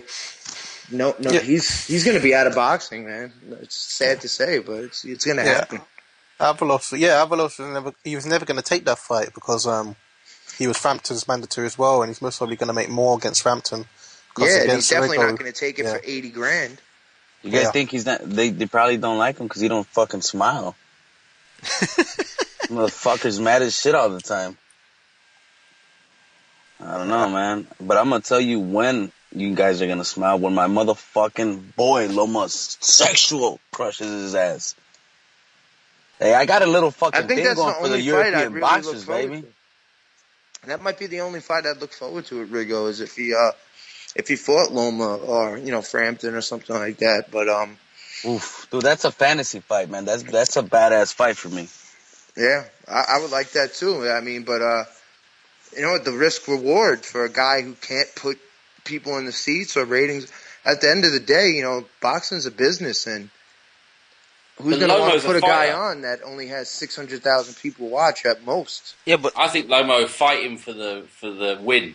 He'd want to beat him. Yeah, but you guys are missing the main issue of weight. Rigo's 122 and Loma's 126. Rigo's said he's not really going to go up to 126, and I can't see Lomachenko going down. I thought he said Rigo said a lot of things. Let him be on the bench. Let him be on the sidelines for 2 years, not making money. Motherfucker's gonna go up to 140. Try to get a fight. That's true. Yeah. When you got to pay your bills, you do anything. Yeah, hell yeah. Or fucking whatever happened. Well, he was talking about getting in there with what the fuck is this guy's name? Leo Santa Cruz, no? Well, he keeps calling him out, and Leo said that he'll fight him, but I think Leo's going to duck him, to be honest. Hell yeah, he's just saying that shit to say, right? Because when you look at Leo's track record, it doesn't look like he's going to be fighting Rigo. Leo says a lot of things. He said that he'd fight Frampton, and then Barry McGuigan tried to make the fight and then they turned it down, and then he said, "I'll fight Rigo," and some shit will happen. But they always say, "Oh, speak to my management, speak to Al Heyman, whatever." Like, it's getting tired. That's getting I'll tell tired. you, Santa Cruz's next fight is fucking Jorge Arce after he fucking gets knocked out by him. Yeah. You know, I wouldn't count that out. I think Arce might still be fighting just so because he can't afford his dental work and he needs those bad teeth knocked out. Oh, man. You know what? Or he's still fighting because he's fucking praying that someone knocks him the fuck out because he ain't got the money for the dentist. Yeah, exactly. Something's going on. Oh, man. Shit. That's going to be fucking Leo Santa Cruz's next fight. That or a rematch with Mijares. Yeah. Jesus Christ. Shoot me now. But yo, King J, any other topics you want to talk? No, I'm about to go in the house, man, for the wife comes out. I'll see you guys later. Alright, take it easy, King J. Leon, Kev, Roos, Ari, any other things you want to talk about? Does anyone know what happened? Has Billy Joe got another fight? Yeah. Has anything been said on that? Right. Well, is he off that card now? What's going on with him? Warren put out a little message. I think they're still trying to make the Eubank fight, apparently. Really? Yeah. Good, I hope it's... Yeah. But I wouldn't put my money on it. I won't put my money on it. But no. Yeah, so he's still trying to make that. But after that, I don't know. They said 5 p.m. was the limit, but obviously it looked like that was a empty threat. Yo, Ari, did you see that little statement he made about it was the EBU that put the information out there? Yeah, but that's a lie because you're the one who made the posters. So what are you talking about? Yeah. That's the thing. That's the thing. On the 15th of September, his own website, frankwarren.com, had that fight on there. So you can't start blaming the EBU for putting the fight out there without their permission if you've got it on your own website. Exactly, it's Warren. All you had to say was, no, it's not signed off yet. Yeah, exactly. I mean, I don't love Eddie Hearn, but he would never have done that. Yeah, to be fair to him, he wouldn't have done it. But yeah, Warren's a gangster. Yeah, I've lost a lot of respect for Warren, man. It's definitely that. I'm not going to go to a Warren show in future. Terry should have got the job done years ago, but he didn't, did he? So we still got him. Warren got your money twice, right? Yeah. He's had he's had so much money off you cancer fights.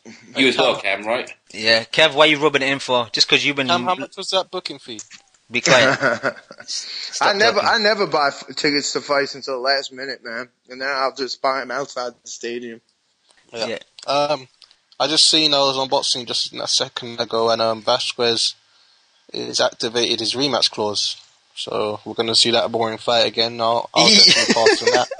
I'm sure you're going to see it. I'm not going to see it. I'm using that fight as a sleeping pill. That's a sleeping tablet for me, man. Yeah, as soon as you need to have an early night, but you're not feeling sleepy, put that fight on. Yeah, so they're gonna make that again. I don't give a shit. I don't think anyone gives a shit. I don't know if you've seen, but Mickey Bay basically running around talking. I beat the boogeyman. I beat somebody nobody wanted to fight. I dominated. I'm this and that. Like, dude, didn't you learn from J. Leon Love, man? Don't talk too much shit. You know what I'm saying? You already been slept once, man. Be easy. He's charged. You know what I mean? He's a world champion now. He's charged up, but he ain't winning that rematch. I know that. Well, anyway, if they have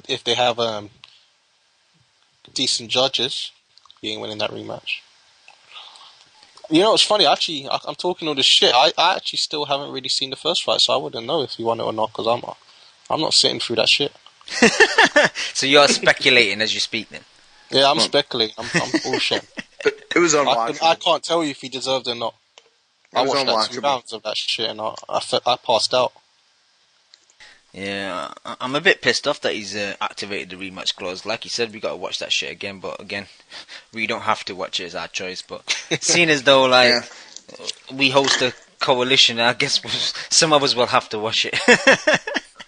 I don't think our listeners would be too mad if we don't even talk about it. Yeah, we can just boycott it. We can just boycott it. Fuck that shit. But Kev, we were talking about Amir Mansour earlier, but he's saying he's got a fight on MvC on the 8th of November.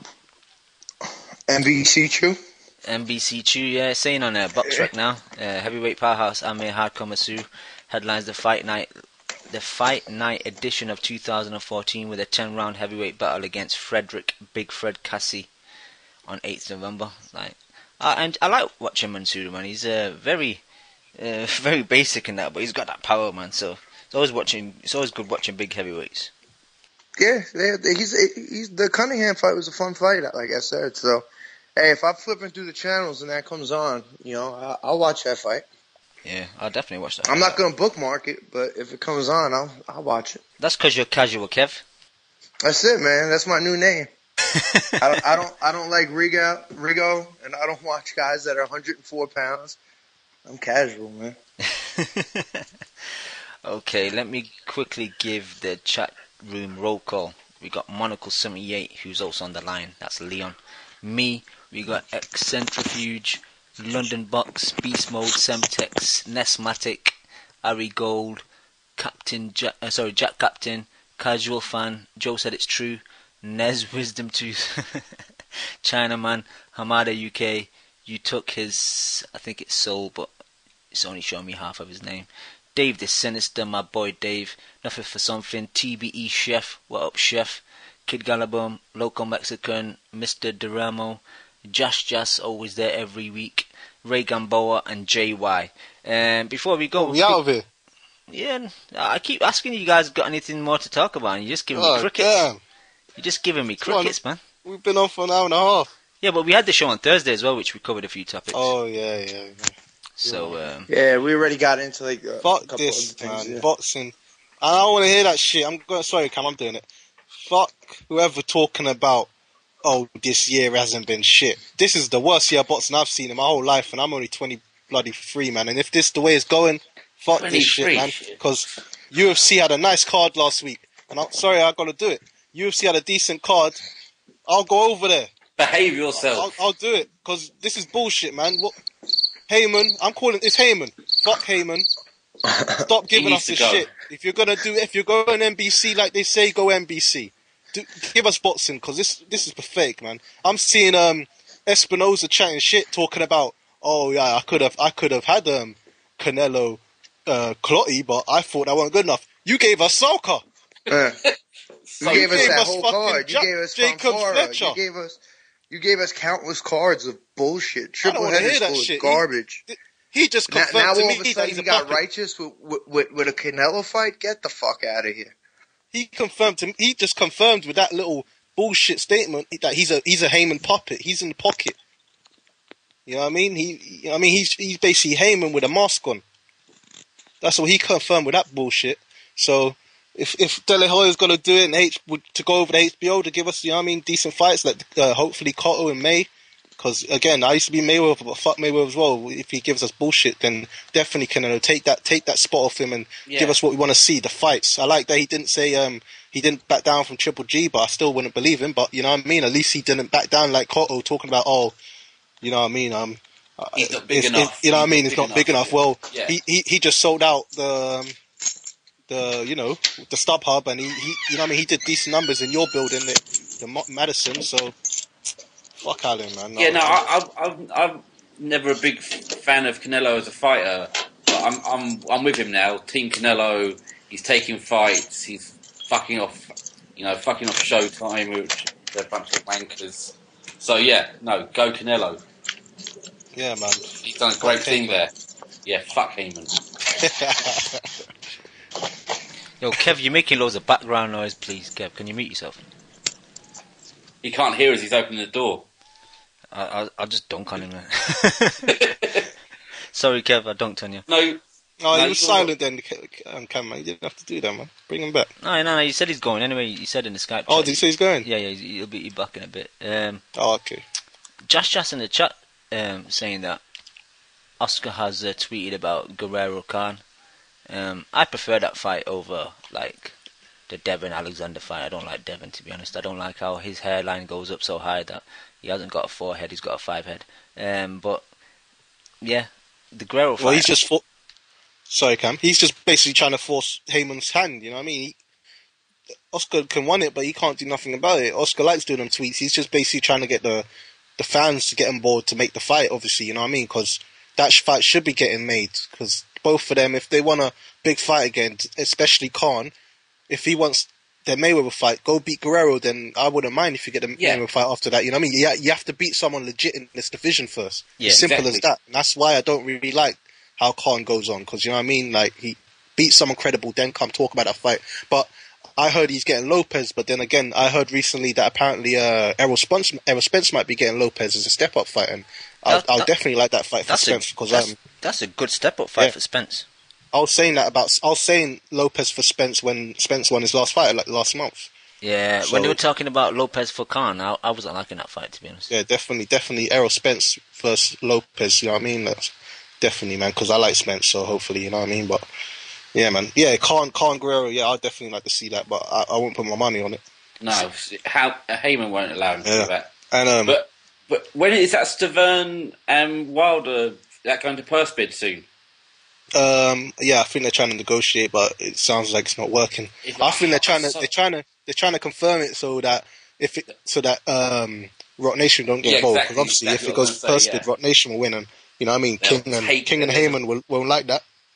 And he'll keep on fucking. I hope they go for every purse bid. I hope they go for it and take it, because then Al Heyman can't let he'll pull all his fighters out, and that's the only way they can stop him. Yeah, because he's not going to go for him, try and kill him. He's not going to pull out Wilder to become a world champ. He'll try to, and then maybe Wilder goes. Yo, Leon, go to Rock Nation. Leon, who have you got for that fight, Wilder Stavern? I think all I know about Stavern is he can take a shot. I don't know if Wilder can take a shot, so I'll go Stavern. Yo, Roos, who have you got for that fight? Roos is gone.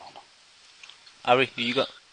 I still got Stavern. I think he can lure Wilder in, and you know what I mean, the way kind of how he did to Areola, like lure him in, like you know what I mean, maybe chill on the ropes a bit and then catch him with a counter, like catch him with a trap, because I could see someone like Wilder, definitely someone who would fall through a trap, you know what I mean? Yeah, he'll let him lay back on the rope and he'll left hook knock him out. Yeah, I think he's hiding glass. Yeah, I think so as well, because I've seen amateur fights where he's been knocked out and you know what I mean, stumbling around the ring, and them skinny legs are never good to see, you know what I mean? So I was just about to mention that, like, my prediction is the same as yours. I got Stavern, and we know that possibly he's hard in glass, and we know, like, his legs, to me, they're a foundation of you. If you got some skinny ass legs and you get hit with a big punch, man, you're getting dropped. That's what I don't understand, though, with a heavyweight. You got no weight restrictions. Why not try and put some muscle mass on your legs? Start squatting. Legs up. Yeah. Start squatting, man. It's very weird to me. Like, if I was his trainer or part of his team, that's one thing I would emphasise. You need to build your legs a bit more. Who does train him? I've never noticed who's in his corner. Anyone we know? I don't know. I don't even know, to be honest. No, I don't even know. Yeah, I worry about him. Yeah. I don't worry for him. I don't care. But, you know, I think he gets knocked out. I kind of hope he gets knocked out, though, to show, look, you can't just fast-track these guys and make them fight bums and get them into belt positions. Like, what has he done to deserve a fight for a title? He got Al Heyman. That's it. I know, but that's another thing that's wrong with boxing. No way should he be. I've already called foul on how he become mandatory. How somehow got a final eliminator against a guy who wasn't even in the top 15. That's just bullshit, man. Terrible. But Leon, you got any final thoughts? I wanted to quickly say one thing on that Billy Joe, that thing he did on Eiffel TV. That was hilarious. The interview. He's going to get a little fine, though. But the thing is, right, I'm not offended by anything. I don't care what anyone says. Like freedom of speech or anything. But that's just doing our sports, what I love, no favours. Like, I'm offended by his stupidity. Oh, he's obviously pissed off. He was pissed off, but you can't... Imagine a footballer did that. Yeah, I know what you're saying. You know what I mean? We want to be taken as a serious sport. You can't be talking that shit. You're right, Leon. No, I'm talking about... I don't care who's offended or anything. I'm just talking about the bigger picture of it. How boxing is perceived by people. If I showed that to my friends, they just think, what are you watching this shit for? He's the guy that looks like a fucking animal. But, you know, that's just... Yeah, like if that was on Sky Sports News or something like that. Yeah, I'm sure he probably wouldn't do that. But the point is, it's going on, and this is how boxing's surviving. It's surviving by people doing podcasts and interviews on the internet and stuff. But who are you selling that to? Like, if people are watching that, it's not good for the sport. I was just a bit disappointed that Warren let him go on like that. Because I just think in the end of the day, it's not going to do our sport any favours. Like I said, I don't care what he said. I'm not offended by anything. I just think it was just a bit, it's just stupid, a bit embarrassing for the sport. Yeah, for the people listening, get it out of my chest. Yeah, for the people listening, Leon's referring to a video film by iFilm London after the press conference last week that Eubank Jr. failed to attend, and I agree with you, Leon, but I could tell that Saunders is frustrated because I understand that. Yeah, but if alright, so I'll give you another thing, right? So he's going around calling everyone a faggot and talking about rape and that and all this stuff, and that, well done, big and funny. But if I started turning around and going on about by gypsies and calling him a pikey and stuff, how offended would he be? I'm not, I wouldn't do that. But it's only the same thing. It's no good, is it? Going on like this, it's not going to grow our sport in any way. We're never going to be mainstream with this kind of stuff going on. No, I know it sounds it's a bit kind of deep and a bit big, but I just thought it just struck me. It was just a bit stupid. No, you're totally right. You're totally right, and I hope he does get a fine. Because he needs to pipe down and stuff like that. And I'm glad it was on a smaller stage, like iPhone, exactly, rather than to a big network, because that would have just blown all out of proportion. If you'd done it at the press conference on the table, that we'd have been in all kinds of trouble. I played it to my mate who works at Talk Sport, and he was just like, "This is why we don't have your shit sport on our radio station properly." Yeah, it's true. What I mean? It's true. There you go. That's enough said, isn't it? If the biggest radio station hardly ever talk about boxing, and they've got Steve Bunce on there once a week, and they still don't talk about boxing, they only talk about the big fights, we're never going to make it back. It's gone. We're never going to get it back anyway. Never going to go back to like Ben Eubank days. Yeah.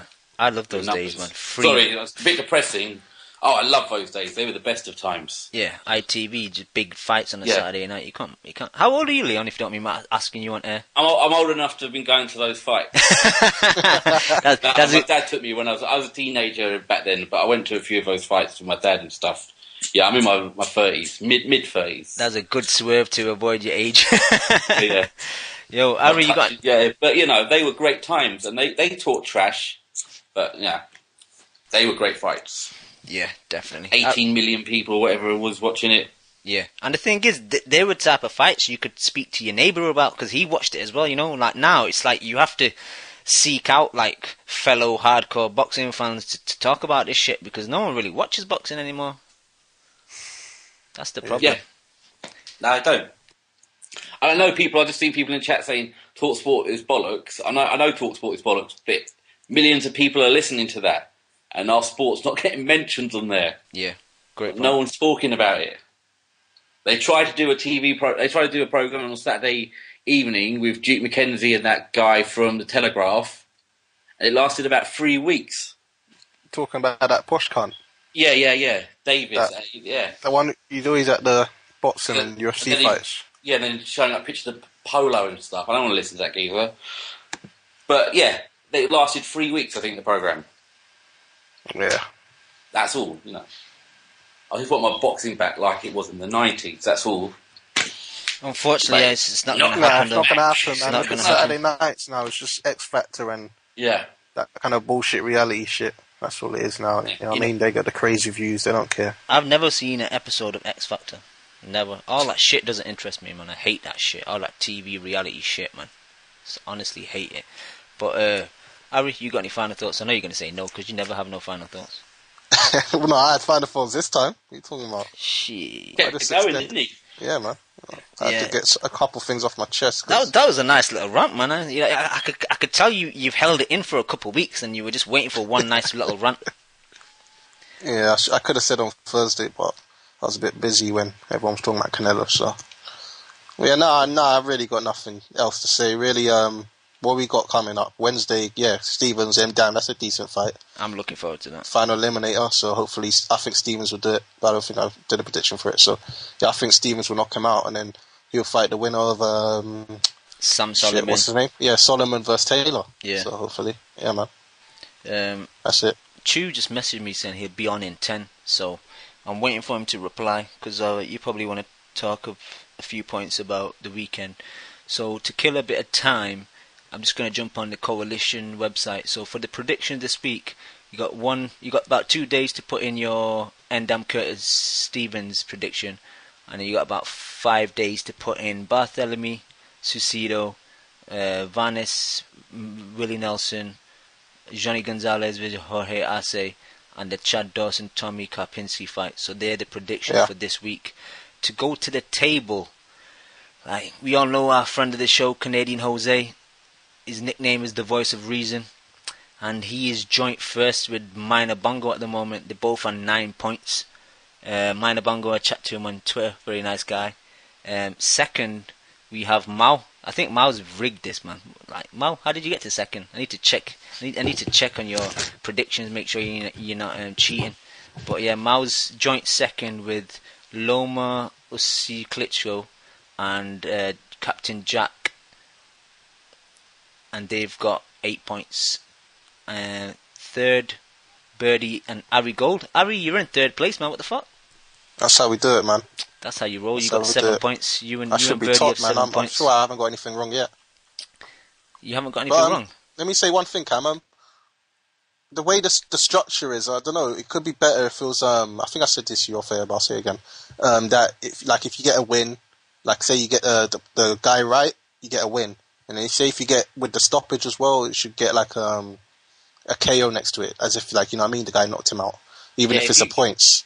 But the structure is, I don't really understand it really, how the point system is. So because on my forum, that's how we do it. It's like a, you know what I mean, like, it's like a boxing record, you know what I mean? So yeah, I spoke to Mao about this, and the problem was like that we already started the league before we implemented the new like system that him and me discussed. So what we'll probably do is we'll probably run this one up until Christmas and then start fresh next year. But if people don't like this structure, then most people are happy, we can just scrap it and then start again. But it's all down to Mao, because like, to be honest, he does all this. He programs it all. This is not something that he's bought and he's just changing. This is something that he's programmed like with like code. He's coded all this, so it's very kind of hardcore stuff. So I'd have to speak to him before like I confirm anything, to be honest. Yeah, might as well let it run for a little while longer. Yeah, let it run for a bit and then. The test year on the shit year, isn't it? Yes. So it's alright. Say that again, Leon, sorry. I say it's like a test year in a shit year of boxing. So it's okay, get it right for the new year. Yeah, it's like the beta testing. Yeah. Yeah. The method that you're talking about, Ari, like, that's perfect, because we were thinking, like, for example, so we had the fight with Abraham and Smith. So if I predicted Abraham to win by knockout, I'd probably only get like 10 points. But if I predicted, because he only won, but I didn't get the method right, but if he won on unanimous decision, then they'd probably maybe get 20 points.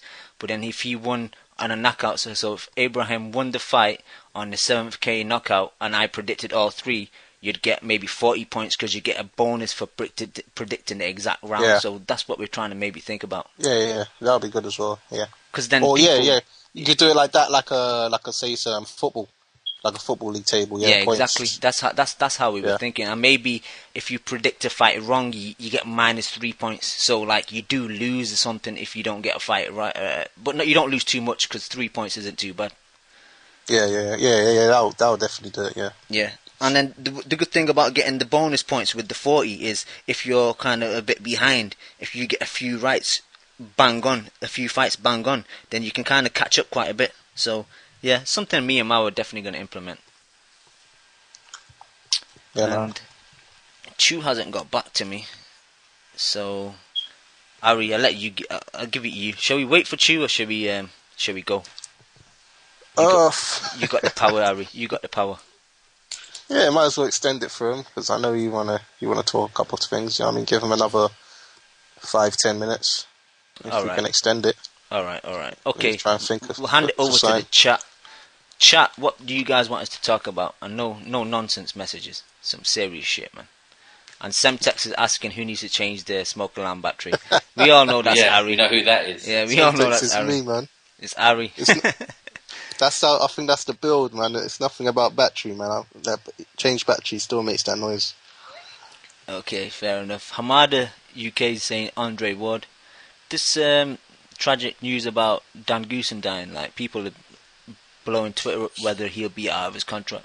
I can't see that because Goosen's going to have a company and which he has, and Andre was going to be tied to that company, not just tied to one person. So him getting out of his contract, I can't really see that happening, to be honest. There's about 8 brothers. They're all going to have a part of it.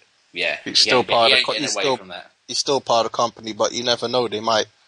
You know what I mean? They pay him off, if he pays them off or something. You never know. It might have just been Goosen himself that had an agenda where he didn't want to let him go. So you never know. Maybe they might be different. Yeah, it might change now.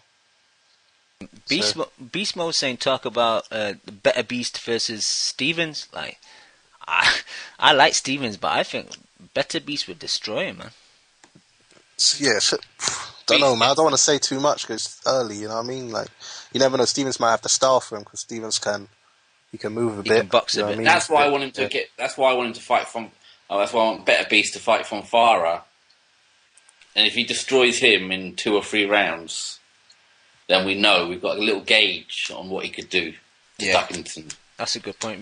We have a barometer on this, as Ness would say. But then he will duck him. Yeah, Stevens is definitely going to duck him, man. Kovalev will fight him. I think those two will end up fighting before Stevenson fights. Either of them. It all depends what happens with Cover and B-Hop, though. I'm actually going for B-Hop at the moment. I know that sounds a bit stupid, but I'm going Cover. You going Cover? Who you going for? Yeah, I'm not a B-Hop boy. I'm not really a B-Hop boy anyway, but it's just the experience, man. You can't buy that experience. But someone's like Dan was saying last week. He's nearly 50. He's got to go soon. Someone's got to knock him out soon. Yeah, you'd think, but yeah. I was thinking Hopkins, but I think I'm going Kovalev as well, just off the power, and it's going to be 12 rounds. But even so, I think Kovalev. If Hopkins gets past, I'd say like the 6th or 7th round, I think Hopkins can maybe take him to decision, because I think Kovalev will gas out, because I don't think Kovalev's got a big gas tank, really. Yeah. Because I've seen him close to gassing out a couple times. Even against Cleverly in the 3rd round, he looked like he was already slowing down before he got the stoppage. So I think I'd say Kovalev, but Hopkins can definitely do it. You know what I mean? So. Yo, guys, because power-wise, come on, man, 50 years old, and if he goes to the body early, and the way I didn't like how Hopkins was looking against Marat, someone who even Cleverly was toying with, you know what I mean? So I just don't know, man. I think I definitely, I'll go with Kovalev. Guys, we got Dan on the line. Daniel Lim, you there, Dan? He's on the line, but maybe he's having some technical issues. Did you guys catch anyone else in the chat mention any topics we wanted to... Someone wanted to talk about Cleverly and Bellend. You saw your favourite fighter the other day, didn't you? Sorry? You saw your favourite fighter Bellew the other day at the Groves fight? Oh, yeah, I tried to say hello to him, yeah. He wasn't interested in what I had to say, though. I've said my view before. I think that Bellew's better at cruiserweight. I think it's going to help him more with this fight. I don't really think Cleverly's a cruiserweight. I think he can make... No.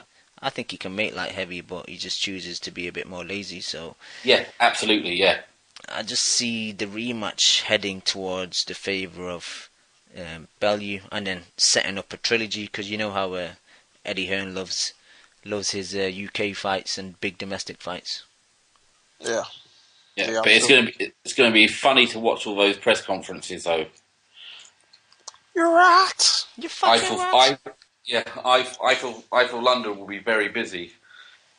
Yeah, man. But editing forwards. It's going to be mainly Bellew, Yeah. Cleverly knows how to get him angry as well, because Bellew just... He's just like, you know what I mean? He's just like a bomb.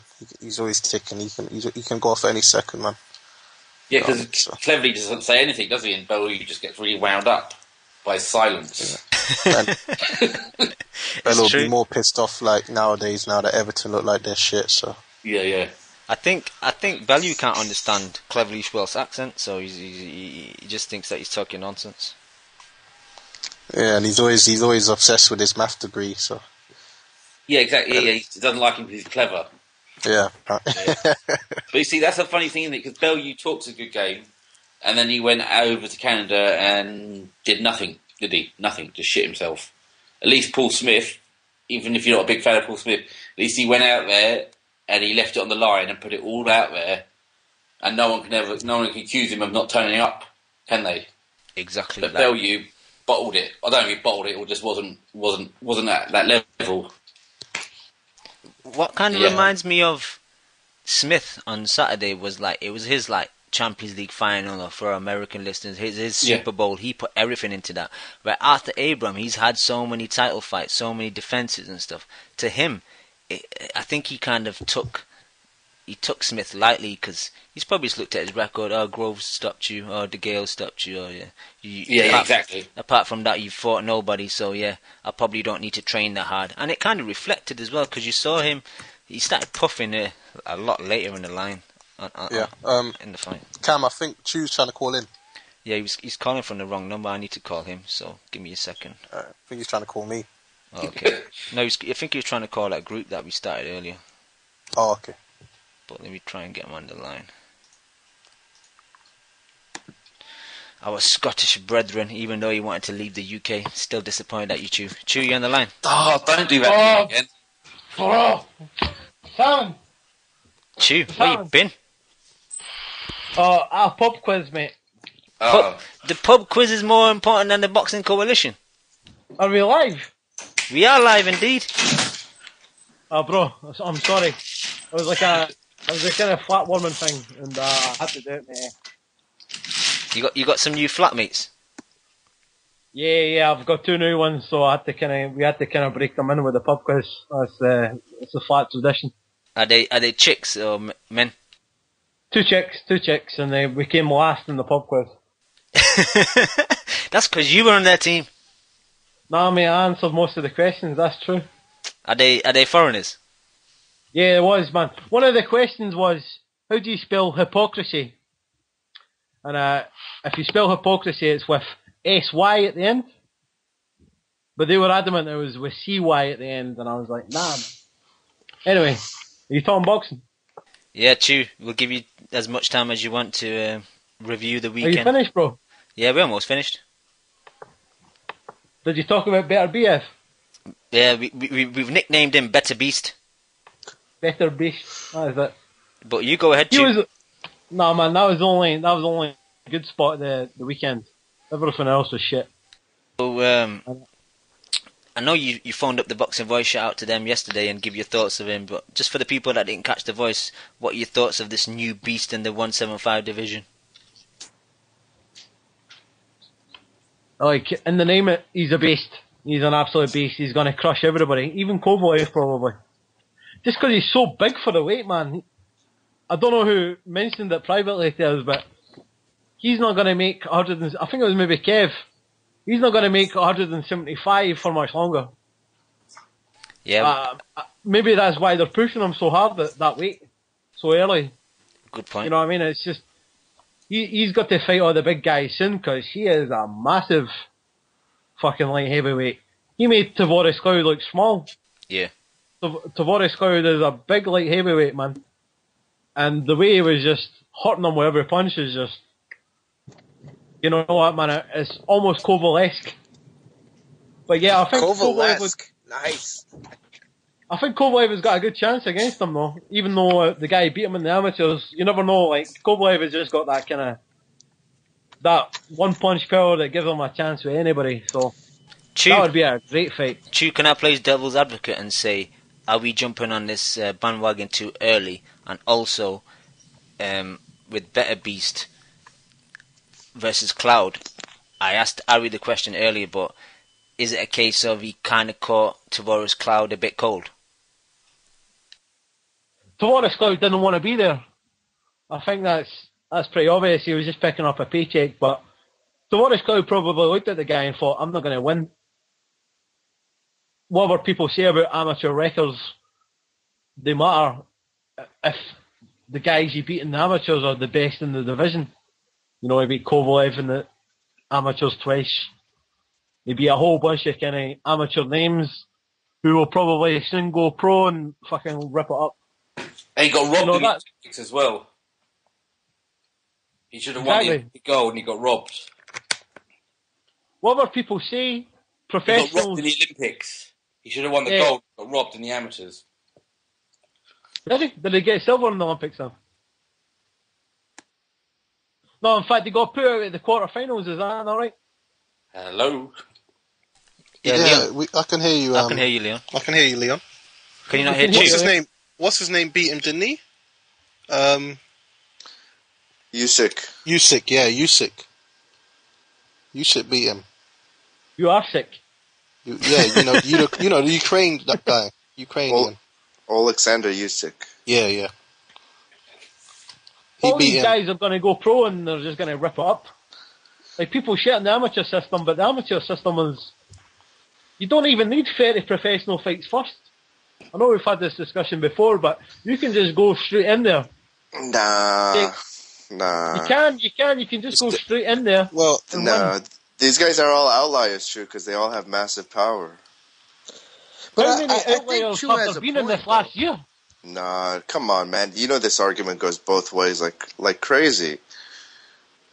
But I think to Chu's point, if you got a guy who has 300 fights, amateurs, like maybe they don't need 20. They can be moved a little bit quicker. Maybe by the 10th or 12th fight, where most guys are in their 22nd fight, because a lot of times guys don't get to 8-rounders and decent fighters for a long time. And if you fought 3 or 4 round fights in the amateurs or whatever, you know what I mean? But how many of these guys have 300 amateur fights, though?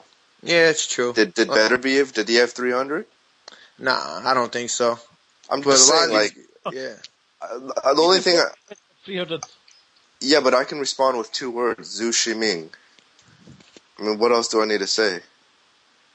How many syllables is that? Zhu Shiming. That's 3. I'm half asleep right now, so that took me a lot longer than it should have. But all I'm saying is, all these Eastern European guys, they're taking over the sport. But the thing is, they all have power. They all have that one thing that most amateur fighters don't have. Yeah, but the reason why they spend so long in the amateurs is because they learn how to set up the power. If they went professional after 50 amateur fights, they wouldn't know how to fight properly, to use the power properly, because they would just be knocking people out. So in the amateurs, they develop skills.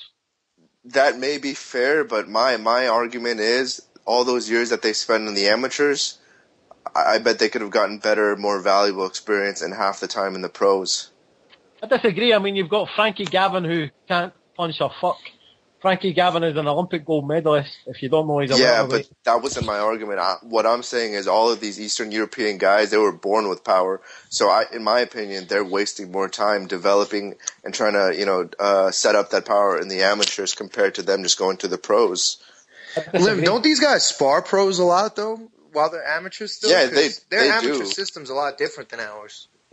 Yeah, but back to what you said about Frankie, I don't really know who Frankie Gavin is, but I'm assuming he didn't have power to begin with when he was in the amateurs, right? So I don't understand, that kind of thought process. The point was, I was agreeing with you. The guys have got power, and that's why they're doing so successfully, and that's why they can go for the world title as soon as they go pro. I agree with you, because they have power. But if you've got a guy with 300 amateur fights who doesn't have power, he's better taking his time just to learn how to fight like a pro. Yeah, Beast Mode in the chat saying, "Come tell Lim Loma doesn't have power." Yeah, I mean, come on. I'm going to ask all of you guys. Do you guys agree with that? No. Because I sure as hell don't. He looks like he has decent power to me. I mean, first he of doesn't all, have Triple G or Kovalev power, but yeah, you know what? I can kind of see where Beast Mode is coming, just because. I honestly, looking back at it now, I don't think Lomachenko's proven yet. No. I mean, seriously, he looked impressive against the fucking T-Rex fighter, but what does that prove? Yeah. I mean, Gary Russell, I think that was as much of an indictment on Gary Russell as it was positive. He looked awful that Loma. fight.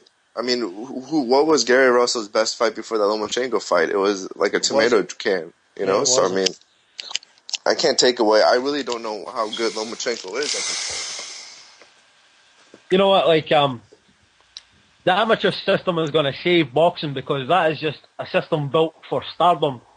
These guys learn how to be stars away from the limelight. Whereas, like, for example, UFC, they're struggling for stars at the moment. Wait, please explain yourself. Please explain myself. Yeah, I in don't the get amateur it. system, in the amateur system, they learn how to be stars. They learn how to fight, basically. They learn how to make their abilities. That's like their apprenticeship. The amateur system. And the other sports, the other combat sports, they don't have anything as in-depth as that. They don't have an Olympics. There isn't an Olympics for MMA. There isn't an Olympics for kickboxing. These guys have got to be professional if they want to go for it. Yeah, but they then want to why make a living and to learn the hard way. Whereas in boxing, they get to fucking learn the ropes. They don't really get that much hurt with the amateur system because of the helmets and the gloves. Well, they got rid of the helmets now, but the gloves especially. So they can take their time and fucking develop. They've got somewhere, a developing ground where they can fucking develop and then go pro. So boxing's always got that kind of thing where the guys can learn how to be a fighter without really reaching the public yet. You know what I mean? Away from the limelight and away from the pressures of that. I think it goes the exact opposite. I think that's why you have guys. I think that's why there's so much criticism of guys with amateur styles, like a lot of Cuban fighters, a lot of these guys who don't know how to engage properly. I think it's the exact opposite, and I think that the guys who have stayed in the amateurs so long, they get so embedded in their ways that they don't know how to make that transition once they go to the pros. Perfect example. Look at Rashid Warren. Look at fucking Rashid Warren. He would try to go to the 3 Olympics just to like be the first American to do it, but he didn't medal, and now he's being moved a lot slower than a guy like Broner who wasn't even thought of in the pros. You guys have been fucking Lara, for example. Look at Lara. Look at Rigondeaux. I mean, these guys are great, but they're so stuck in their ways. These guys are all Cuban. That Cuban system is broken. Yeah, but European system is that's fair. You can say that they're broken, but they also have the most kind of like revered history in amateur boxing, don't they? Yeah, amateur boxing. That's my point. That was your whole spiel, wasn't it? Yeah, because you got to say, if your spiel is this amateur program is developing them, and the best amateur programs the Cubans, but that's not producing success, or they're producing successful pro fighters, but not stars, then you're counterproductive to your argument. And true, another thing is why. Let me elaborate then. What about all the American stars that used to come from the amateur system?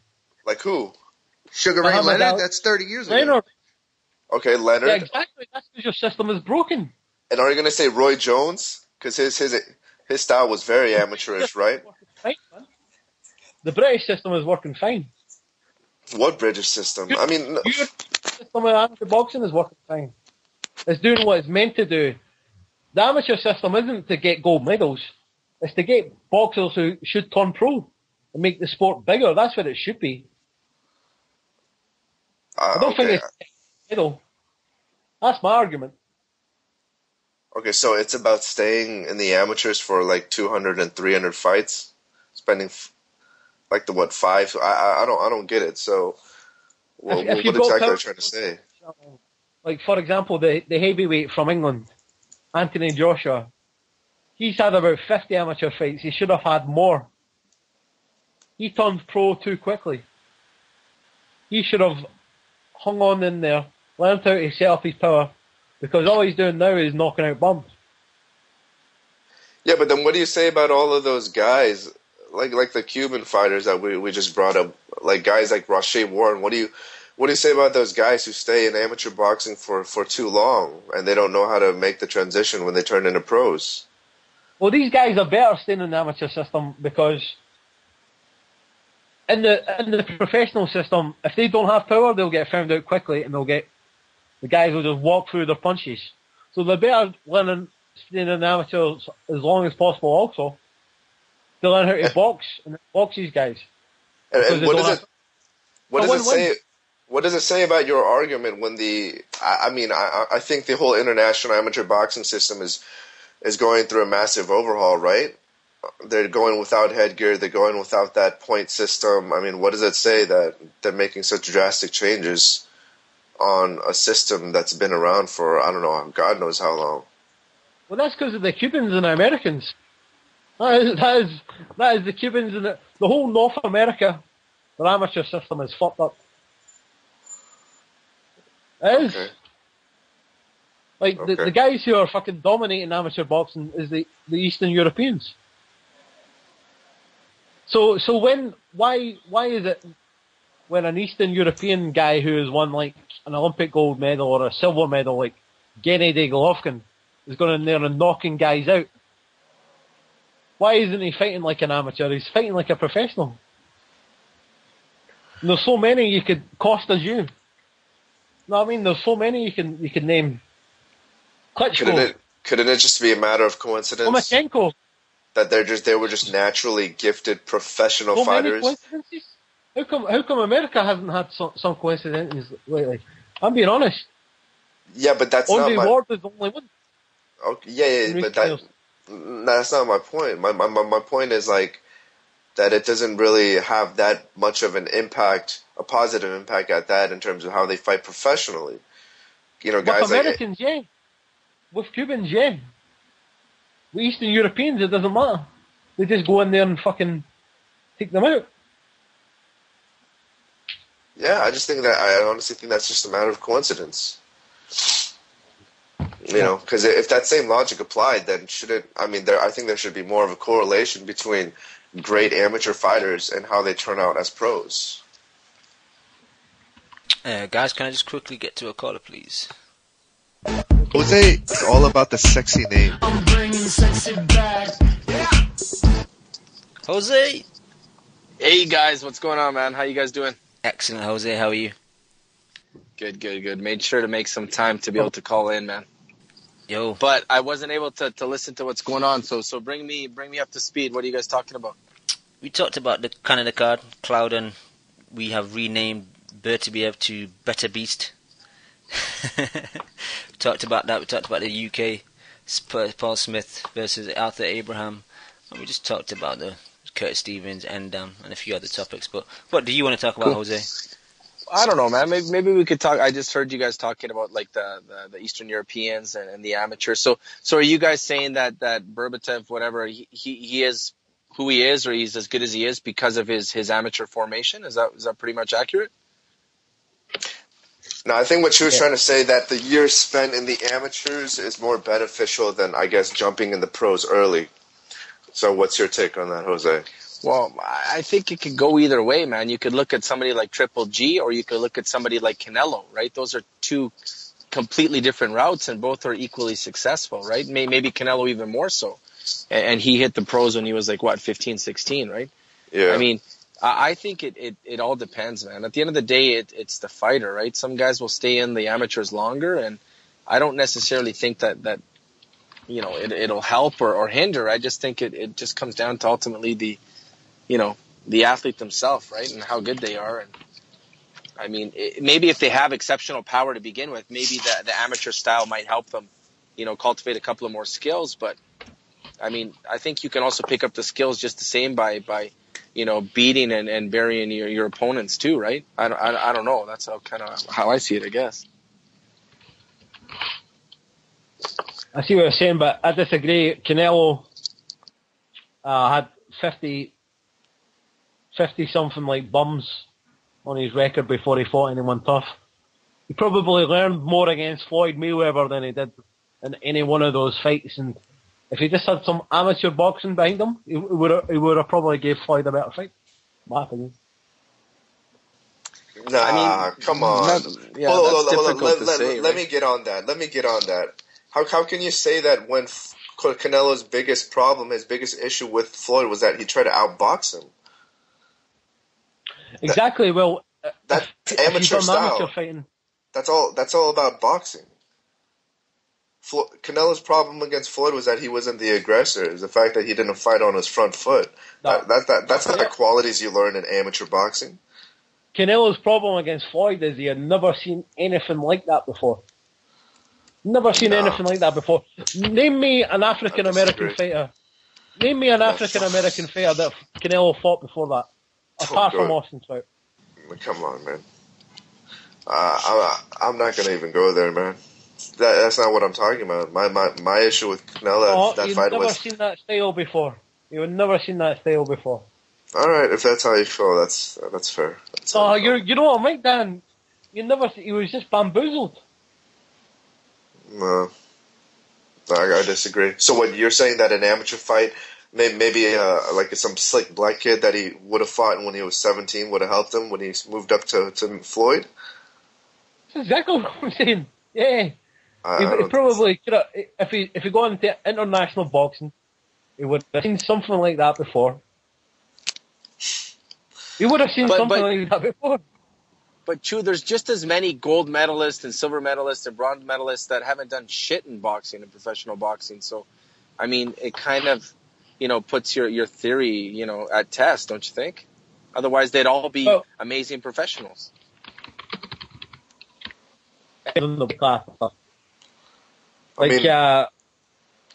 Audley Harrison is a good example. Heavyweight gold medalist, don't do shit.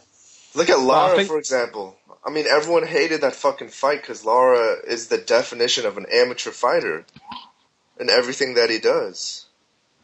Here's my argument. Most of the gold or silver medalists from Eastern Europe have went on to do good things. Whereas I don't know if that's the case with the Cubans. But even in that case, Drew, you're looking at maybe the past 2 Olympics, right? Because all of these great Eastern European fighters, they come from like an 8-year window. I mean, I'm looking at the gold medalists right now. Yeah, and I'm taking it from light welterweight up. Yeah, so I'm not counting 2012 because that's too soon. That was Zhu Shiming and all that generation. So we're going for 2012. I mean, guys like Fred Evans, gold medalist for the UK. No, he got silver. He got silver. Got silver, yeah. Well, Serek Safiev from the gold medalist from the light welterweight 140. Yeah, but who are those guys? Are you proving a point or are you proving our point, man? Those guys are nobodies. Those guys are nobodies, man.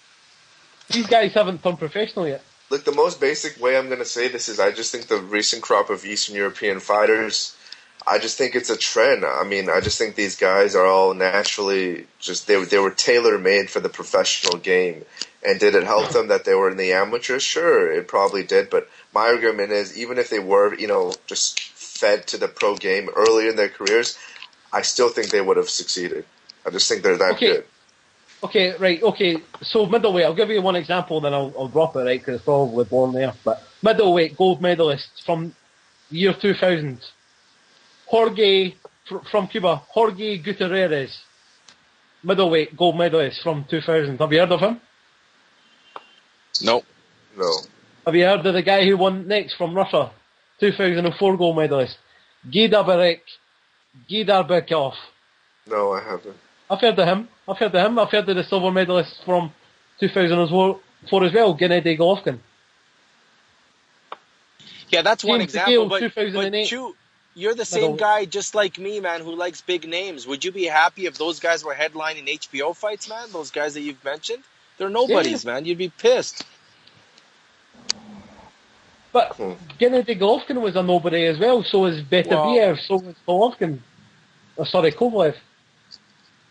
Yeah, that's true. I don't argue that. But I mean, so there's a couple. There's a handful. But that's kind of like you're kind of playing with the stats and you're playing with the numbers, right? You could say, oh, these guys, this crop showed to be well. But I mean, how many divisions are there, man? There's like welterweight, like lightweight, like there's a lot of them, right? And you're picking out 3 guys, literally just 3 guys, right?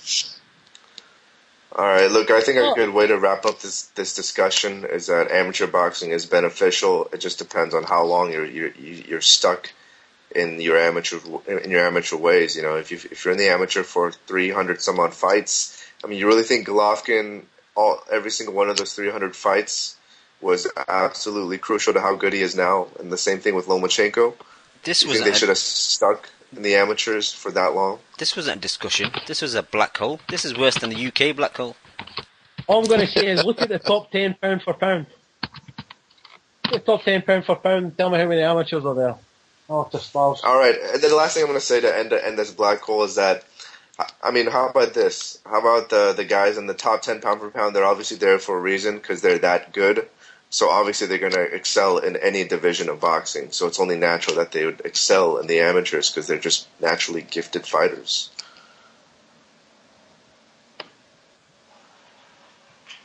Maybe. Okay, so I think that's a good place to leave this discussion because, yeah, that was pretty fucking awful. Dan, Chu, Jose, you guys got on late. Any other topics you want to talk about? Fuck yous all. Pointless argument. I fucking love that argument. Bye. No, I did too, but I just think it went to a bad place after a while, too. It went to darkness. It went very, very dark. Yeah, but Jose, did you talk about our man, Mr. Thickness himself? Mr. Canelo? Yeah, man. Mr. Thickness, man. You know, that's his home, man. HBO's his home, man. HBO's for the winners, for the true champions, man. I'm so excited for the 24/7s. They're going to be so great. You know what, though? Here's one thing I actually wanted to say that I forgot. I think, I can't remember who said this. I think it was Neuta, and I don't agree with him too often, but this is what I think, man. I honestly believe that Canelo-Cotto fight, the pay-per-view, won't do as well as people think, man. They're just not mainstream enough to pick up, like, the casual fans in America, man. Like, you know, it's just, people don't know who they are. I'm sorry. Like, if you put Canelo right now in a lineup of, like, you know, 4 guys that look like him, people won't know who the hell he is. Well, how many buys does it do then? Let me ask you that. Under 1 million. Okay, that's fair. That's still a great number. It is, but it shouldn't threaten Floyd when Floyd could fight Maidana for a 3rd time and do another million. You know what I mean? But it didn't do 1 million, Jose.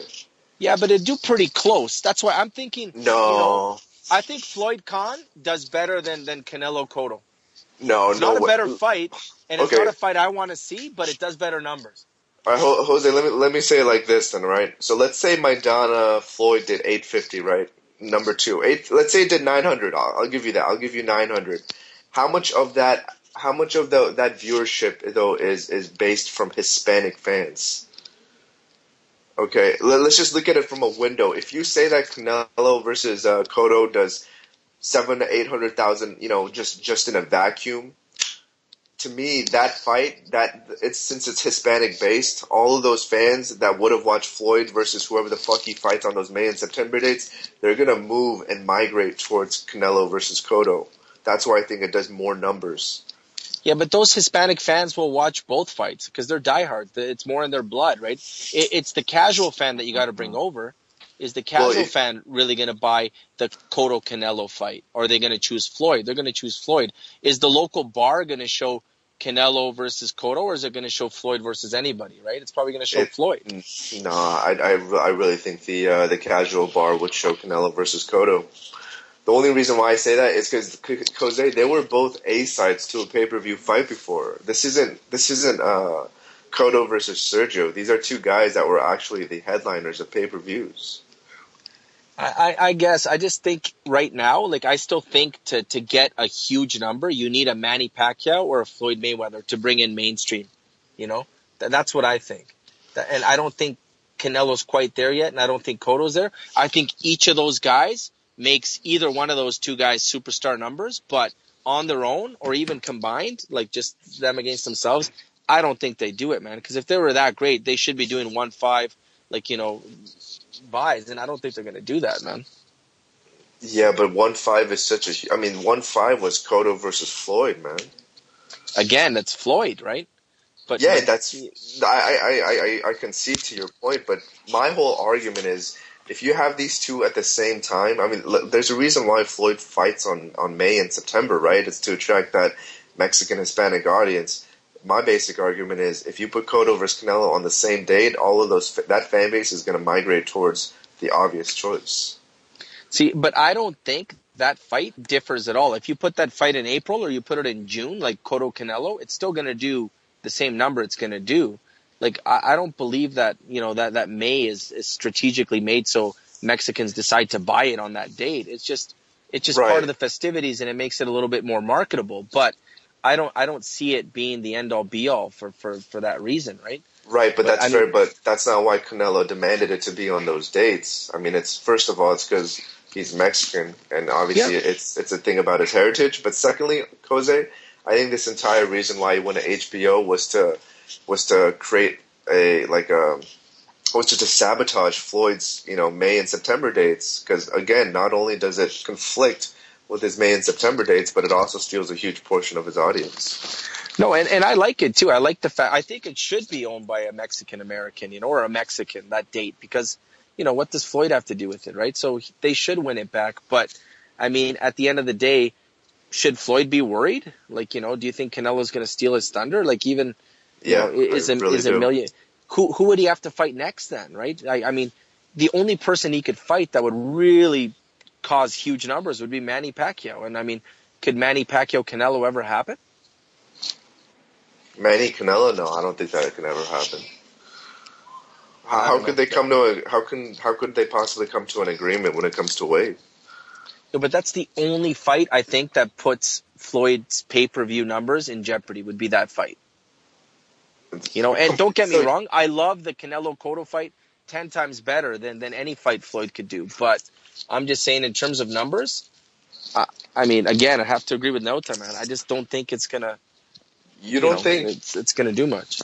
You don't think Canelo versus Cotto would leave a huge impression on the pay-per-view numbers of Floyd versus whoever he's fighting in May?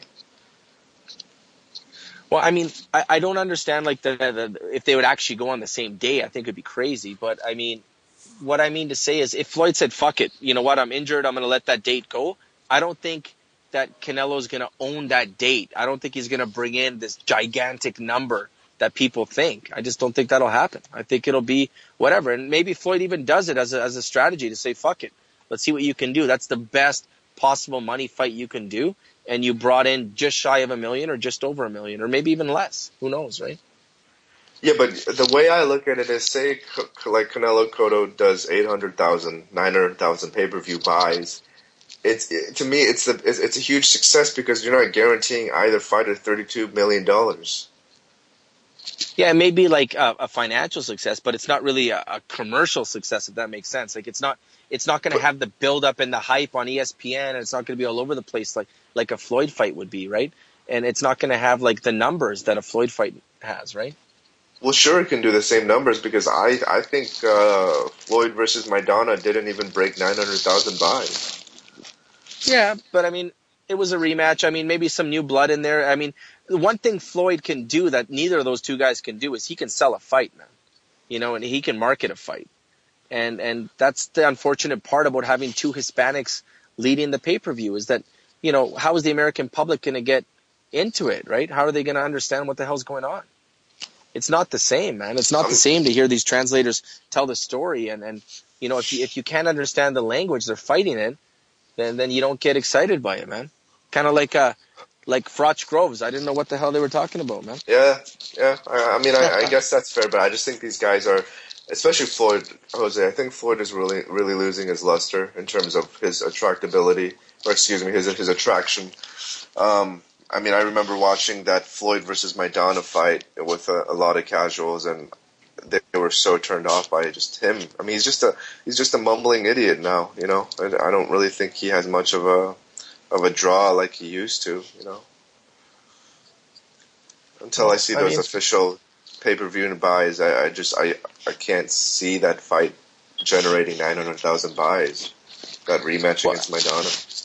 I mean, either way, it's good for boxing, right? Because either way, we're going to start seeing that's why Chu yesterday was saying, I don't know if Chu's still on there, he was saying it's a bad time for boxing. I think it's good, man. I think it's really good. Like, I think we're going to see some really big fights coming up again. And I think it has to do with this whole shakeup with Canelo HBO and Showtime with Mayweather and all this stuff that's going on. And I mean, I think as fans, we're going to be the ones to benefit from it. Yeah, but Jose, you're talking about the future, Jose. Present, man. Maybe in the future, but not in a moment. That's what Chu was saying. Have we not had good fights though this year? Like, look at Brook versus Porter. That was a great fight. Okay, you know, that wasn't even that great in my opinion, but okay. It was two like decent names fighting. There were big names. The thing is, it was a better fight after the fact, because after the fact we realized Brook was the real deal. So I mean, you know, it was a great fight. That fight wasn't made. That was a forced mandatory. Exactly. Just in the chat said Brook versus Porter was a mandatory. So. Yeah, but still, the fights happen, man. There's so many mandatories that don't happen, right? You guys can't say that's not the case. There's so many guys that they walk away from their belts. Oh, hold up. Do you know how sad that is? The fact that you just said that. That's an indictment on boxing itself, on just how shitty of a sport. But it's a reality, though. It's a reality. Yeah, and the reality is that it's fucking bullshit. It is, but that's never going to change, man. Because dollars always decide what happens, right? Dude, this year's been so fucking awful, man. Nah. On Saturday, I was watching the UFC card on Saturday. I watched the Beterbiev fight on Sunday morning. So you should be ashamed. This has been the worst year in boxing ever. The thing is, I'm not ashamed because that's just how shitty the sport is right now. You know, fuck it. I don't know, man. I could name off a lot of great fights for this year. What about like, you know, the one coming up right now? What about we have what's his name fighting? The old man. We have Hopkins, right, versus Kovalev. That's a great fight. That's not a great fight. It's not a great fight. It's a great fight, man. We have Bernard Hopkins who's been on this gigantic run, who's actually fighting like a fucking beast, man. Okay, Jose, can I stop you? Jose, like a beast. Wait, Jose, can I stop you? Because I read on Twitter that you're going to this fight. Yeah, I'm going, man. That's why you're calling it a great fight? That's because you're going, you spent money on it, that's why. No, it might be a fucking stinker, you know, it might be shitty, but the fact that Hopkins has the balls to fight Kovalev makes it amazing, man. Yeah, you're saying that it's a meaningful fight. Yeah, but why does everyone forget that Hopkins lost to Dawson? Yeah, exactly. He did lose to Dawson, yeah, but the thing is, Hopkins is either going to win the fight, and the fight's going to be ugly as all hell, because there's no way he's going to knock out Kovalev. The fight's going to be disgustingly ugly. It's going to be a wrestling match. It's going to be filled with low blows. Or Hopkins is going to end up getting carried on a fucking stretcher, man. So, I mean, the guy's putting a lot at risk, you know? Like, I think he doesn't have to fight this fight, and he's choosing to do so, man. I like that. I like when a champion puts it all on the line and risks everything. He did have to fight this fight. No, he didn't. No, he didn't. No. The fact that he's all alone makes the fight exciting. It wasn't Hopkins getting sued, though. He was getting sued. It's his company. He's got shares in the company, so he did right by his company and took this fight. They could have easily just given Duva a couple of $1 million and it would have been the same thing, man. Like, yeah, but the thing is... Sorry, go ahead, Jose. No, Jose, go ahead. I was just going to say, like, when a fight like this happens, man, I like it. I like it a lot. This is a fight that we never think can happen when the best are fighting the best. And Hopkins right now, even at 50, is the best in his division, man. So, and the fact that he's got the age and the fact that he's got this run and the fact that he's got all this about him and he's willing to risk it all and potentially die in the ring, man. I mean, I think that's something that should be applauded and not like, you know, criticized. Okay, Jose, what other great fights have we had this year? Well, like I said, Brook versus Porter, after the fight, like, I'm not going to lie, I was the first one to say that Brook was a bum, but after he won that fight, you know, you realize how good he actually was, and Porter was at the top of his game as well. Right? What else, Jose? I'm not saying fights, I'm saying matchups. That's what I like. I don't care how the fight ends. I care that No one in the US thought this was a good matchup. You all thought that our boys just get knocked out. Exactly. But that's what I'm saying. None of you thought he was any good, and then he came I thought he was a bum. So in hindsight now, looking back, you got to appreciate that was a great fight. Because Brook was a bum. Of course, in hindsight it is. Yeah, we're talking about the actual build-up. Yeah, we're talking about the actual build-up to these fights, Jose. Yeah. That's the definition of a good card. You know what I mean? I think a good card is like when it's highly competitive and well matched. Like, if you look back now, and if Porter would have knocked out Brook in one round, it would have been a shit fight because Brook would have been the bum that we all thought he was, but he wasn't. Brook ended up being But it would maybe have now been Brooks like one of the justified. top pound for pound, welterweights right now, man. But that that makes would it a have good been story, not a good fight. right. That would have been accurate with what Leon was just saying. In the build up to that fight, Brooks was a huge under. He was a huge dog. That's what I think Leon was trying to say. We all unfairly thought he was dog shit, and then it wasn't a lucky fight. He didn't pull off this gigantic upset. He actually just ended up being better than we all thought he was, which is totally different. It wasn't like a lucky Josecito Lopez, knocking out or breaking Victor Ortiz's jaw. It was a legitimate fight where he beat a guy that we all thought was going to be the future of boxing, that we all thought was going to fight Floyd, right? That's fair, but to me, what a true indicator of a good boxing card is, or just a good year in boxing in general, is how excited you get for a fight and the build up to the fight. Yeah, it's not about in hindsight. No, it's true. I think both of those carry merit too, right? I mean, both of them do that, right? I mean, I agree with your point too. The build up is amazing, right? When you're excited for that fight, but I mean, looking back on it too, it's also like good to look back and appreciate it. I mean, you could have just as easily got excited by the build up of the Maidana Mayweather fight and been like, oh, this is good, and then you see that Mayweather, afterwards just kind of beat the shit out of Maidana, right? Just kind of beat him easily, right? And be disappointed. So, I mean, I guess you could go both ways on it. I just don't see it as what about Chu's boy, the Russian guy, the amateur. That was a great fight, man. When he fought what's it called, that slick black guy, Gary Russell, right? Yeah, that was a good pre-fight hype, right? We all thought that Russell was going to be, it was exciting. It was a matchup we all wanted to see. We all wanted to see Russell like in the fire, and he was, man. Jose, you're my boy, but you're clutching at straws. No, man. I think you guys are overly critical. If you want to go by your logic and try to judge things in hindsight, that fight was fucking shit because Gary Russell's a fucking bum. Yeah, but we all thought he was good.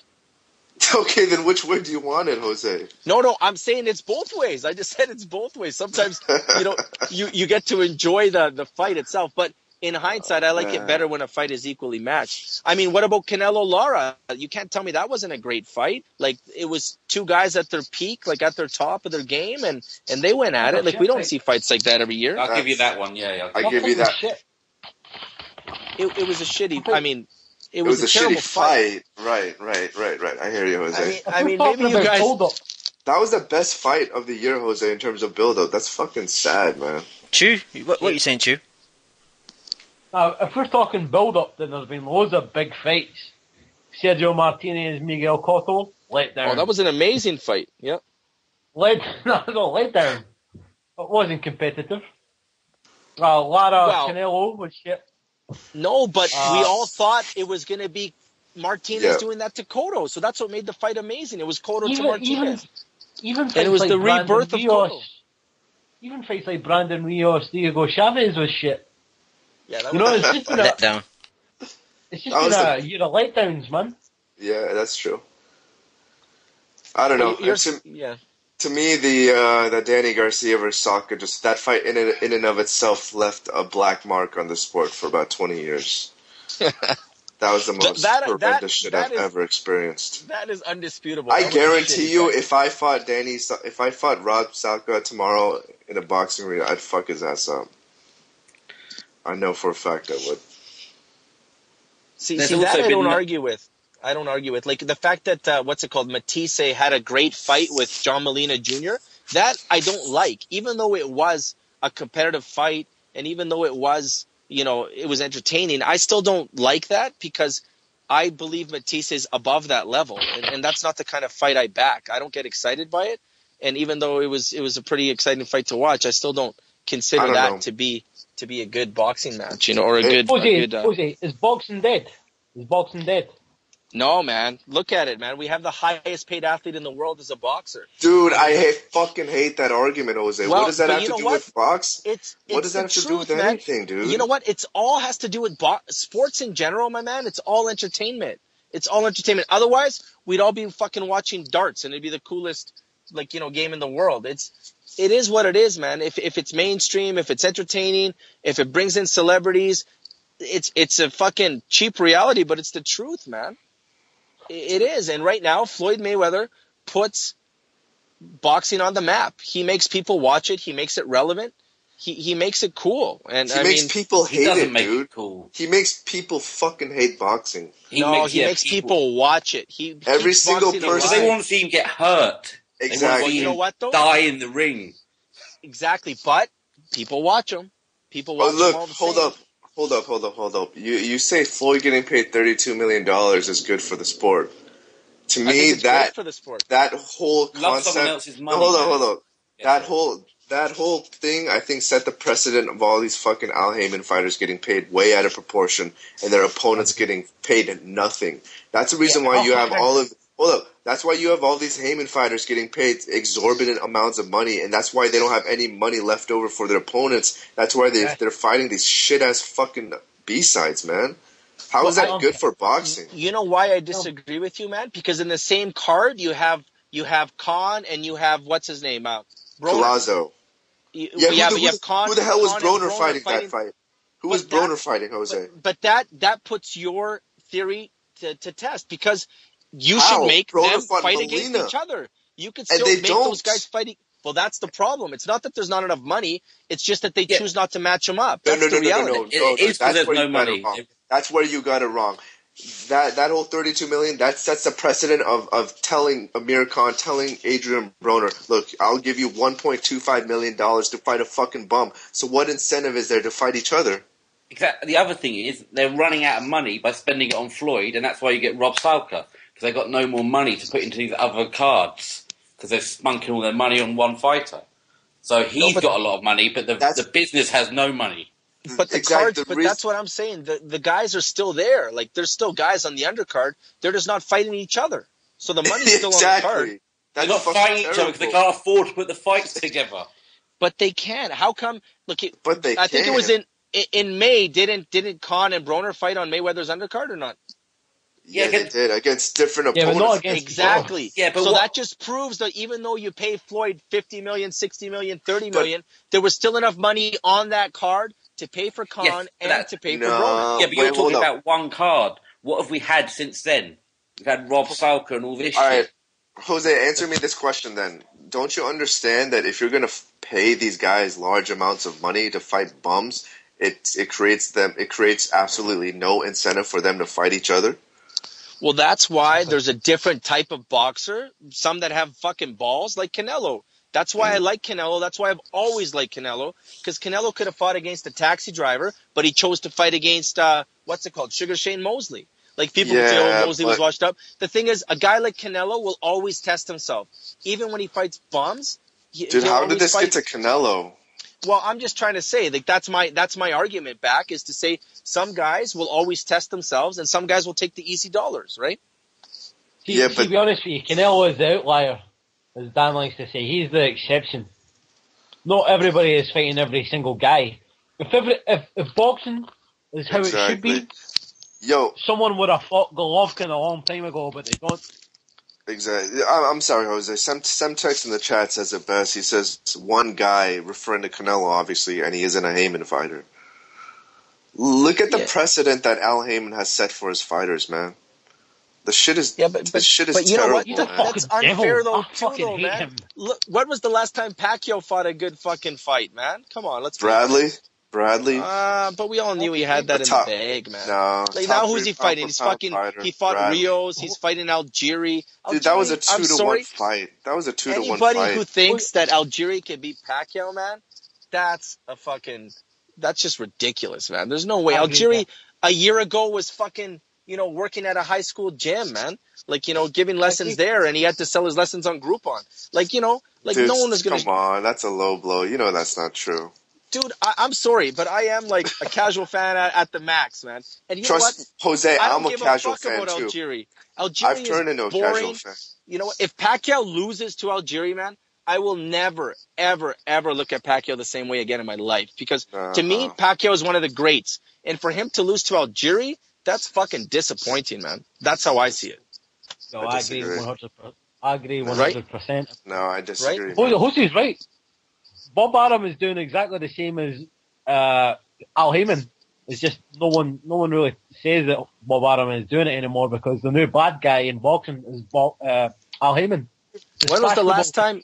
Yeah, but Bob Arum isn't single-handedly sabotaging an entire fucking network. But Dan, when was the last time you saw an awesome top-rank undercard? Exactly. Yeah, well, exactly. Yeah, but that's not what I just said. I just said Bob Arum isn't sabotaging an entire network. But there's faults. There's faults in all these guys, man. But I'm just saying, there's some good fights too. It's like anything. You can't expect to always watch the best fight the best because sometimes the best want to fucking take shortcuts and not fight. Like, look at Peter Quillen. He decided to just take a check instead of fighting. Yeah, like, another Al Heyman. Yeah, because he's an Al Heyman fighter. Exactly. That's because Al Heyman gave him $500,000 of step-aside money and another 1.4 to fight a fucking bum. Yeah. Those are the type of life lessons that Al Heyman is instilling in his fighters. Well, I think you could say the same about all of them, man. De La Hoya fought fucking a bunch of bums too sometimes. Yeah, and he also fought the best competition as well. Yeah, but you could say the same thing about Amir Khan. He fights a lot of Pop-Tarts, and he fucking has been in wars too, right? So, I mean, there's very few boxers that'll always fight the best no matter what. And right now, really, there's one guy who's like that. That's fair. Canelo. That's fair, but my argument is you're certainly not doing any of us a fucking favor when, again, you're making these huge mismatches and you're making it okay by the amount of money you're giving the fighters. I agree. Mismatches? I don't like mismatches one bit, man. No, that's really? What I hate most about boxing. Because I am like I said, I'm the king of casual boxing, man, a casual fan. So for me, a mismatch is fucking what I hate most about boxing. It's what I hate most about it. That's been Showtime's entire MO for the entire year, man. That's been everybody's MO for the last fucking 5, 6, 7 years, man. When have you ever seen a network deliver amazing fights every time they have cards? It doesn't happen, man. It never happens. It never will happen. I know, but it's not as far and few as it was as this year in Showtime. The things that we had to go through this year in Showtime was absolutely disgraceful. It's like they took a piss on my face, man. Go on, Chu. What do you say? Sorry, MvChu. All the Al Heyman fighters are trying to run down the clock. That's why they're getting easy fights. They're trying to run down the amount of fights on the Golden Boy contract so they can go with Al Heyman. I think that's obvious.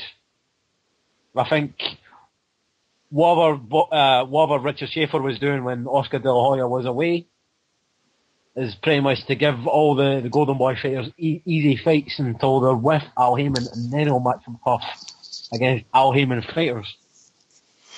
But that division in boxing, that was started by Al Heyman, in my opinion. I've changed my mind on Bob Arum. Bob Arum is a cunt, but Bob Arum will match his fighters against other promoters' fighters if the price is right. Exactly. I don't think Al Heyman ever intended to do that. I think he always wanted to keep all the money to himself. And that is why you're getting Rod Salka against Danny Garcia and all that kind of shit. That is the worst thing in boxing you can get. Just a guy who only wants to promote his own self-interest instead of growing the sport. And shame on all the cunts who fucking loved him at the beginning, because I was onto that from the beginning. Doesn't it say something that the guy ruined 2 networks? He ruined HBO and now he's ruining Showtime. Well, HBO got the chemotherapy. Thank you, Al Heyman.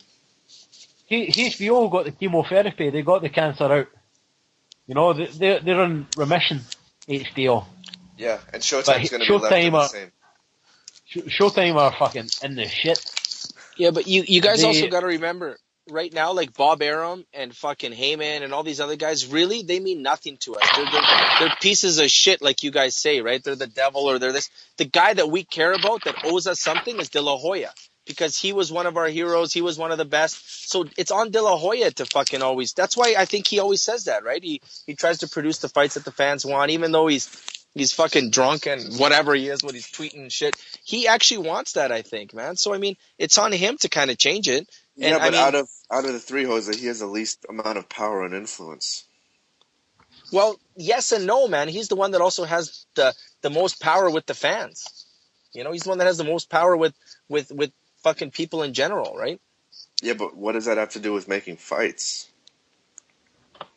Well, because I guess at the end of the day, look at De La Hoya, what he's doing right now, man. He's taking on Floyd right now. That's just fucking De La Hoya, right? Yeah, but at the same time, I mean, didn't you say it yourself? Like, that's not necessarily good for boxing, right? Well, it's not bad. It's not bad for us, the fans. I mean, it may be bad That's for like, you know, the casual fan who watches NFL and NBA and only one big boxing match a year. For us, it's great, I think, the fact that De La Hoya is doing this. Yeah, I don't know, man. I just disagree. I just think, like Semtex, I think, kind of voices your same opinion. He says that De La Hoya is taking control. It won't happen overnight. I just don't think De La Hoya has enough assets to make enough of an impact on the sport by himself. But that's where, again, I think you're wrong. Like, I don't want to throw the racial card in this, but at the end of the day, do you think a prominent Mexican American or a prominent white guy is going to want to fight under the De La Hoya banner or under the Al Heyman banner, man? Like, let's call it as it is, man. You know? That's fair, Jose, but those same Mexican Americans and those Mexicans you're talking about are going to Al Heyman, Santa Cruz, Mares. I mean, Canelo really is the only left. How many? I can't even name like 15 fighters off the top of my head who are solely signed to Golden Boy right now. Yeah, but that's the point I was trying to make last week. Heyman's signing the unfashionable fighter because boxers look at that and think, well, if he's signing these guys who aren't box office, he must be a fair guy. If you understand what I'm saying. He's signing guys who are just relative nobodies. Boxers talk. Boxing's like a union. Boxers are probably looking at this Al Heyman guy and he's probably thinking, well, if he's getting these guys paid, then surely he's going to get me paid as well. You're right, Chu. They all think he's probably doing good so much. He's doing really well by the boxers. And then once he gets to get his NBC thing, he's going to feed all those people to his big stars, and they'll just be left. They'll just all get cast aside. Of course, he'll sign up all these people. These guys are opponents, but these guys are just grateful for the fact that they've got a little bit of money and they've got a little bit of attention. They don't see the bigger picture. Oh, you're right. A guy like Rod Salka won't see the big picture. He's just cannon fodder. He's just happy that he's in the limelight and he's got a little bit of money. Fucking Rod Salka. That motherfucker. Yeah, but he's got a life as a trainer, so. Jesus, I don't know. I can't understand how people think that Al Heyman, you know, paying his fighters and doing them well is good for us as fans. It's the exact opposite, man. And shout out to Beeb from boxing, like Hamada UK says in the chat. Beeb said it best. Heyman is good for boxers, but bad for boxing. I'd actually say he's bad for both. I mean, he's actually, if you look at it one way, he's actually kind of good for the casual fan because he's going to match up like the big sexy name with some fucking bum and give him a highlight reel knockout. And that's sometimes what people want to see, right? Like, let's be honest. Do people want to see a fucking, like, you know, rock'em sock'em drag out 12-round fight where there's more strategy and stuff? Probably not. They want to see a guy like Danny Garcia go in, a name they could maybe recognize and knock the shit out of a guy like Salka, right? Yeah. So, I mean, it's a different market he's playing to, right? Especially if he wants to go on the NBC route. That's going to be, you know, people that are looking to see knockouts. That's why UFC is popular, because you got two fucking guys bare-fisted pretty much just knocking the shit out of each other. And people don't care who it is. They just want to see the action and the knockout, right? Yeah. I agree. Heyman is good for social media. He's good for Twitter. He's good for Vine. Those 3-second knockouts. You're right, Jose. But he's bad for us. He's bad for us, like the people that actually really want to see matchups. That's who he's bad for. But yeah, he's a parasite. Yeah. He's no different from Don King or Bob Arum. He's in it for himself. He's just doing it in a different way. Someone's got to lose out. The fan, the promoter, or the fighter. We're losing out, clearly. Yeah. Like I said, the fan is losing out at the moment. At the moment, it's good to be a boxer. It's fucking great to be a boxer. This is honestly, man. This is the first year I've literally felt like I actually felt it. It was like a cathartic moment for me. I was like, wow, boxing. They really don't give a shit about their fans. It's so drastic. Man, you've heard me. I love boxing. I know Jose loves boxing. Yeah. I know everyone on the line loves boxing. Man, boxing, rest in peace. Fucking Honestly, dead. like I said, it's like they drank like a 24-pack of Budweiser and just took a warm piss on my face, man. It's been awful, dude. You know what's bad for boxing as well? The internet. I'm watching all these American fights and I can't get up for the British fights in the same way. It's like Kevin was saying to me last week about fucking Michael Buffer and all that shit. I think it's not the same if I don't see Michael Buffer. If I don't see the Vegas lights. To me, It's like football. I love football, man, but I can't watch the MLS. I can't watch the American football. American soccer even. I need to watch the Premiership. Because it's boring. There's no stars. That's why, man. Yeah, I need to see the best fighting the best. Yeah, I don't want to see the fucking B League. I want to see the A team every time. And that spoiled me. And it's a shame.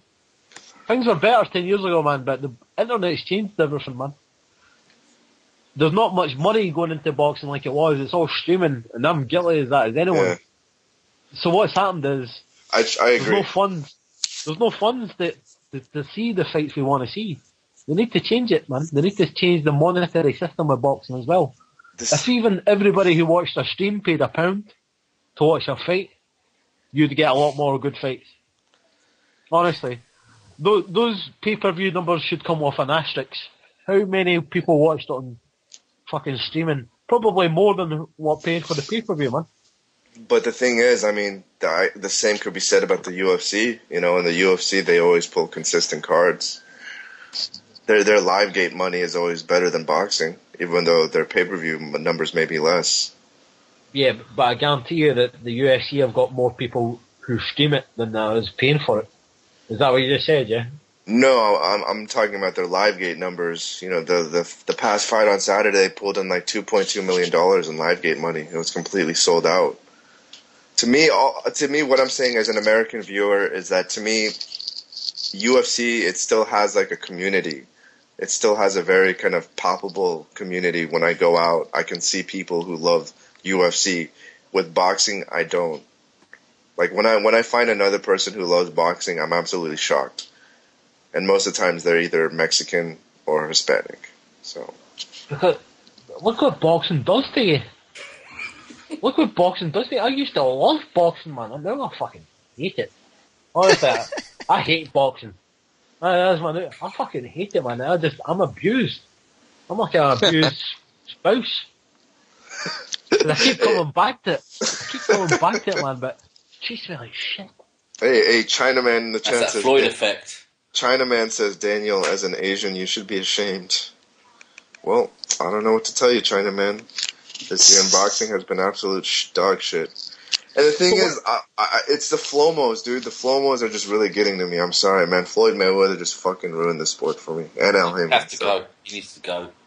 Those motherfuckers. But there's been some jewels in the rough too, some diamonds in the rough. What about Gamboa versus Crawford? You guys didn't think that was a great awesome fight? I like that fight. Yeah, right. That was a great fight. Even then, Gamboa couldn't win. All right, so those are 4 fights out of the entire year. Please, let's keep naming them. Let's keep naming them. What about in terms of matchup build? Like, what about like Marquez versus Alvarado? I mean, it was an intriguing matchup, man. You don't think? No. Name me a 50-50 fight this year apart from Canelo and Lara. Name me a 50-50 fight. What about, Porter Brook ended up being 50-50 afterwards. Everyone was picking Porter. What about, here's a fight that you guys all thought was going to be 50-50 that I fucking knew 90-10. Amir Khan versus Collazo. You can't tell me that you didn't think that Collazo was going to fucking knock out Glass Chain Khan, right? Everybody said that. I picked Khan. So did I, but tons of people picked Collazo. Okay, right? Fair. That's 2, right? That's 2. What about Stavern versus what's his name? That's in shambles right now. We don't even know if that's going to happen. No. I mean Stavern versus that Mexican guy, Mexican-American guy. Arreola. That was a great fucking fight. That was a good fight. Is that this year? Yeah, I'm coming round. Yo, right? honestly, because I used to go to school at USC. They were giving away tickets to that fight. That but fight still, had it was a great fight. At the venue. And it's honestly, dude, that was fucking impressive. Honestly, there is a handful of fights. You've rattled your brain there and you've came up with 3 fights. I know 3 50-50 fights that everyone was in agreement that it was like, who's going to win? And you know what's telling, MvChu? All 3 of those fights, okay, never mind. 2 of them were pretty bad, and one of them was good, in Ariola versus Tavern. Yeah, there's been fights where everybody's thought one person was going to win, and it turned out to be a great fight. And there's been fights where no one gave a fuck, and it turned out to be a great fight. Yep. But there has been no build up with 50-50 fights. Like the Russell Jr. one was a good build up. We didn't know that was a 50-50 fight. Oh, we knew. What about Gale versus Froch? Leon, that was a fucking awesome fight. Yeah. Gale versus Froch. Not Gale versus Froch. Froch. Sorry, Groves versus Froch. Okay, I'll give it to you. I'll give you. That was that's a huge fight. That's 5. That's 5. But we're on the mark. I'll give you that. But it wasn't technically 50-50. Depending on Hamada, Cat was 65-35. But I'll give you that. I was picking Froch like you were. What about Salido versus Turtsack, right? No, not those 2 fuckers. I'm talking Guys, big names, like sexy names.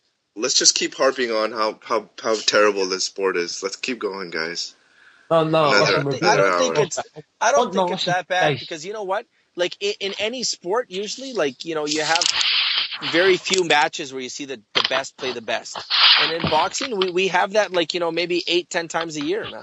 Yeah, so but it's like 10 finals. They're never the stars, though, Jose. Well, never the true stars, because really there's only a handful of stars in boxing. That's the reality, right? There's basically like 3 guys. Look at Thurman, for fuck's sake. Thurman.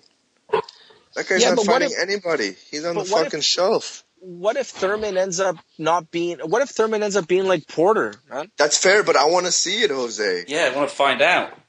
But he's injured, right? He's injured. No, it still doesn't. That's an excuse. You gotta admit, Al Heyman has been putting this guy on the fucking shelf, and he hasn't been getting him the fights that he fucking deserves. That's plain and simple, man. No, but this is good that we're talking about this, though. This is good. Maybe people hate it, but this is good. We need to get all this shit out in the open. Boxing is in a terrible state. It's really terrible. 5 50-50 fights. Honestly, Jose, up to the build-up. Here's the thing. I need to do some research, obviously, because I don't even have a fucking computer. But I guarantee if we pull up the fights from last year and the fights from this year, we can find comparable fights and matchups. And I think looking back, you'll be like, shit, that was a great fight. You're right. This was a good fight. This is a good fight. And I think you guys will come around. I mean, that's what boxing is. Boxing is like 8 to 10 fights, maybe 12 fights a year that are really good. And like 40 or 50,000 that are dog shit, It's just that's the way boxing is.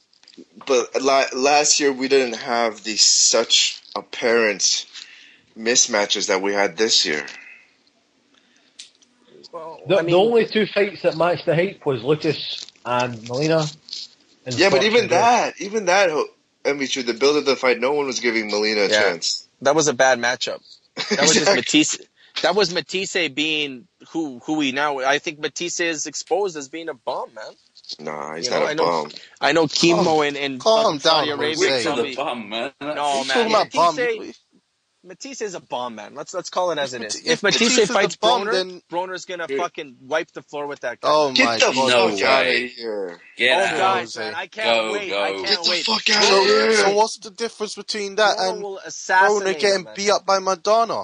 He didn't get beat up by Madonna, man. He got beat up by Madonna. What are you talking about? Jaw broken. Man? No, you look worse than Matisse did. He didn't get beat up by Madonna, man. Madonna and Matisse never fought. Broner get knocked out if he fought Matisse. No, that doesn't happen, man. Matisse was struggling with John Molina Jr., man. He has power. Nah. Triangle theories. Exactly. You guys are triangle theorying it, man. I honestly think... Oh, you were about to bring up the triangle theory, Jose. You said that Broner would have beaten Molina. You were going to say that. Well, what? That's not a triangle theory, man. What I'm trying to say is, of course, that's a triangle theory. Okay, I'm trying to make my point that Matisse isn't what we thought he was, guys. And I was one of those guys that thought he was fucking, But La neither Machina. Broner. Broner isn't what we thought he was. I still think Broner showed well Matisse. against Maidana, man. Broner was just undisciplined when he fought Maidana. But I guarantee you, man. Is that what you call you're a bum? What about against Taylor? What about against Taylor? Where if he didn't get that knockdown, he might have even not got decision. Nah, what about that? Still would have beat him. The thing is, a guy like that was a A guy like Broner needs to be on the big stage, man, and you'll see, man. He'll do big things in boxing, man. He'll be in prison in 5 years. No, Broner's the man. You'll see, man. You just got to see. It'll start with him annihilating Matisse, and then you guys will see it a different way. I mean, it's tough. He couldn't even annihilate Taylor. What are you talking about? He couldn't annihilate Molina. How's he going to annihilate Matisse? Hey, you know what I say about your whole spiel about Broner and Matisse? He's trolling. What's that? That's what I say. You know what, man? I will put everything that I've ever built up as trying to be the voice of reason. I'll put it all up, man, against that fight. And if I'm wrong, I'll be forever. Broner Matisse? Yeah, Broner beats him, man. Easily beats him. Because you know what the difference is? The guys that Broner fought with, that he went to decision, didn't want to fucking trade punches. Matisse, he won't box Broner. Matisse will bring the fight to him. Taylor was swinging with him. Broner's going to fucking lay him on his back, man. Jose, Maidana didn't want to trade punches. Taylor wasn't in there running away. Taylor was the one making it a fight. Jose, if that fight ever happens, let's bet, I don't know, whatever you want. Okay, let's go to the fight. $1,000? Let's bet $1,000 on that one. We'll go to the fight, and the loser has to fucking pay for the tickets. We'll say that. Hey, I'm more than absolutely. Hey, Jose, I'm going to Cotto versus Canelo if that ever happens. So if you're there, let's do it. I'm gonna make it, man. I'm gonna go, man. Like fuck, these are the fights that I want to go see Khan versus Brook, man. I want to go to jolly old England and see that. Hey, Jose, when you usually go to fights, like what tier level of tickets do you usually buy? I usually try to go for like not more than like $600 a ticket, Really? So I just base it on price, I mean, the Mayweather fight was ridiculously expensive, but I mean, right now I'm going to old man here Hopkins, and the tickets are $200 each, and they're really good seats, right? Are they ringside or floor? No. They're like first level. Okay. Because thing is, let's be honest, Jose. Let's be honest. You say you're a casual fan, but you're probably more legitimate than pretty much everyone on the fucking line, man. No, but I won't be like Nauta. I won't watch two shit guys box. I don't care, man. I'd rather watch BBC Political Hour than watch fucking two bums boxing. I don't like it. Just like I love soccer, I won't watch two fucking shit teams, even in the Premiership that aren't top of the board. I won't watch them play, man. I won't do it. Yeah, I'm the same. I want to watch the best fight the best. You don't like watching two malnourished Japanese fighters go at it? No, man, never. And I also don't like watching a superstar fighting a bum. I don't like that either, right? I like watching, Then why did you like Broner? Fights. Did you like Broner versus Molina? No, I didn't like that at all, man. All right. I hate that. I love Broner, but I hate that fight. I'll never justify, an unfair match. I think it's stupid. I hate that. Dude, Jose, I just can't wrap my head around how you think Matisse is going to lose to Broner, man. I just think Matisse is not what we all thought he was. That's fair. He's not the machine. Well, He's not the machine.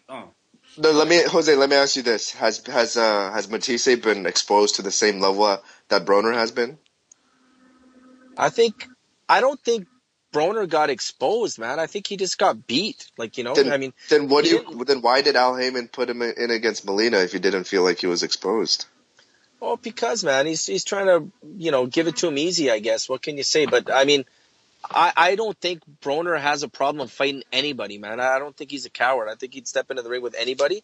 And he even called Matisse out. That's a hard fight, man, especially since he just got knocked down from Maidana and everything else. Sorry? He was a bum a second ago, but now it's a tough fight. In everybody's mind, it's tough. I honestly think Broner will have an easy time with him. Oh my god, dude. Low activity. Broner has low activity, no footwork, shitty defense.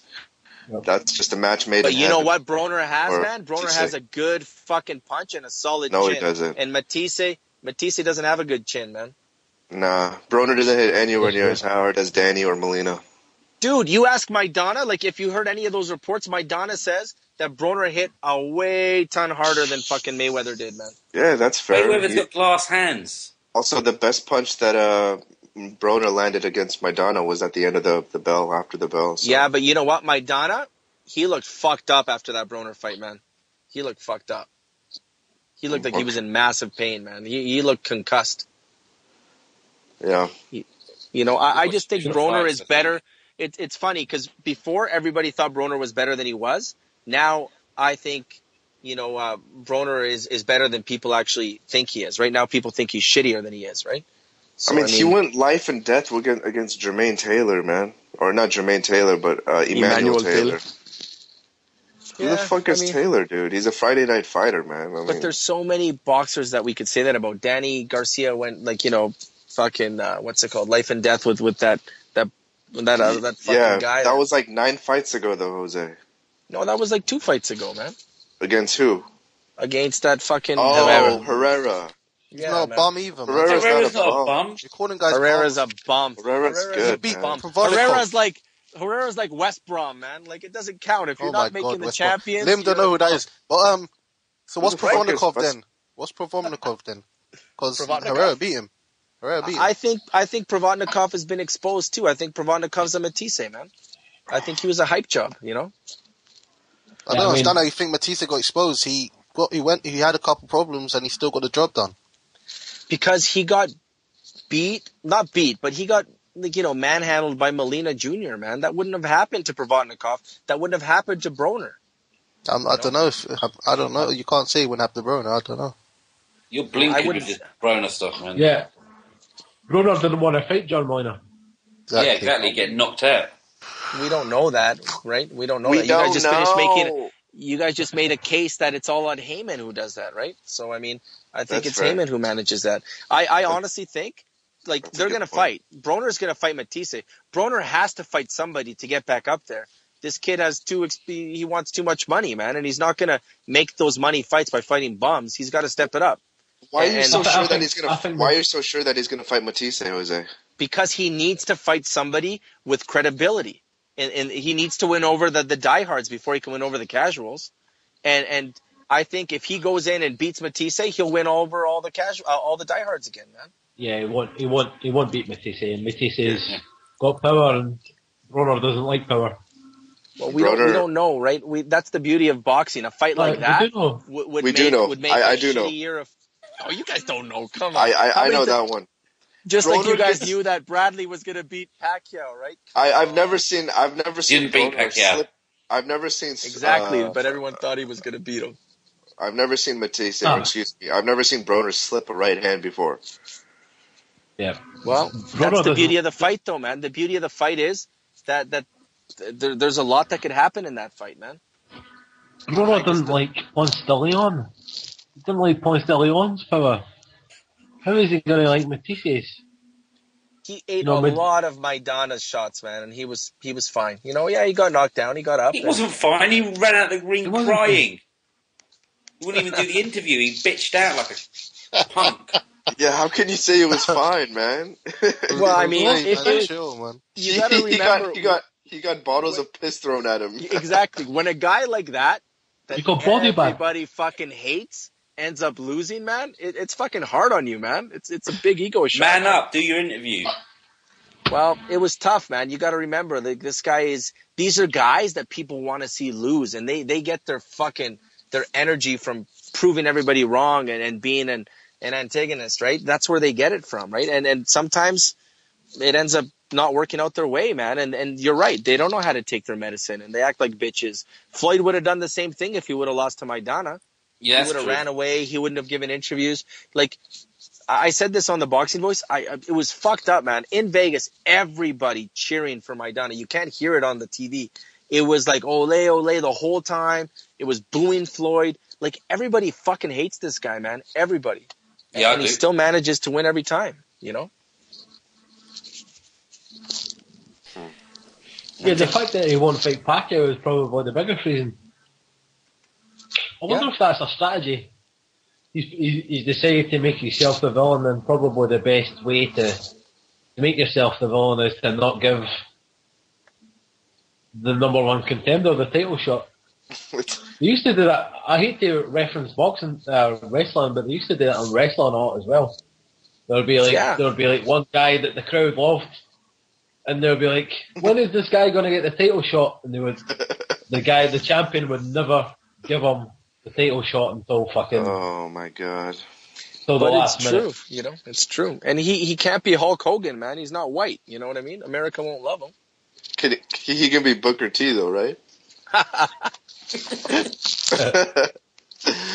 Oh man, Floyd's the biggest pussy in boxing. Guys, his nickname should be Floyd Pussy Mayweather, man. Guys, I think we should wrap it up. Almost hitting 3.5 hours. Respect, bro. Thanks to everyone that's called in. Guys, we'll be back next Monday. Peace. No, Cam, I'm pointing the finger at you. What? Thank you. Why are you pointing the finger at me? I'm pointing the finger at you as in give him the props, respect.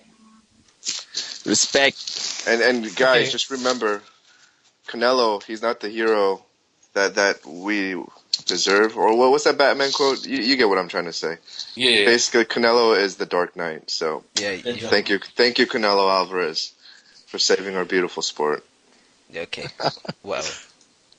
You just listened to the Boxing Coalition. Dude, man, I love boxing. I fucking love boxing. A big shout out to the Boxing Coalition. Kimo got this Boxing Coalition shit going on. Who the fuck is Ringside Rob? I'm Ringside Robert, guys.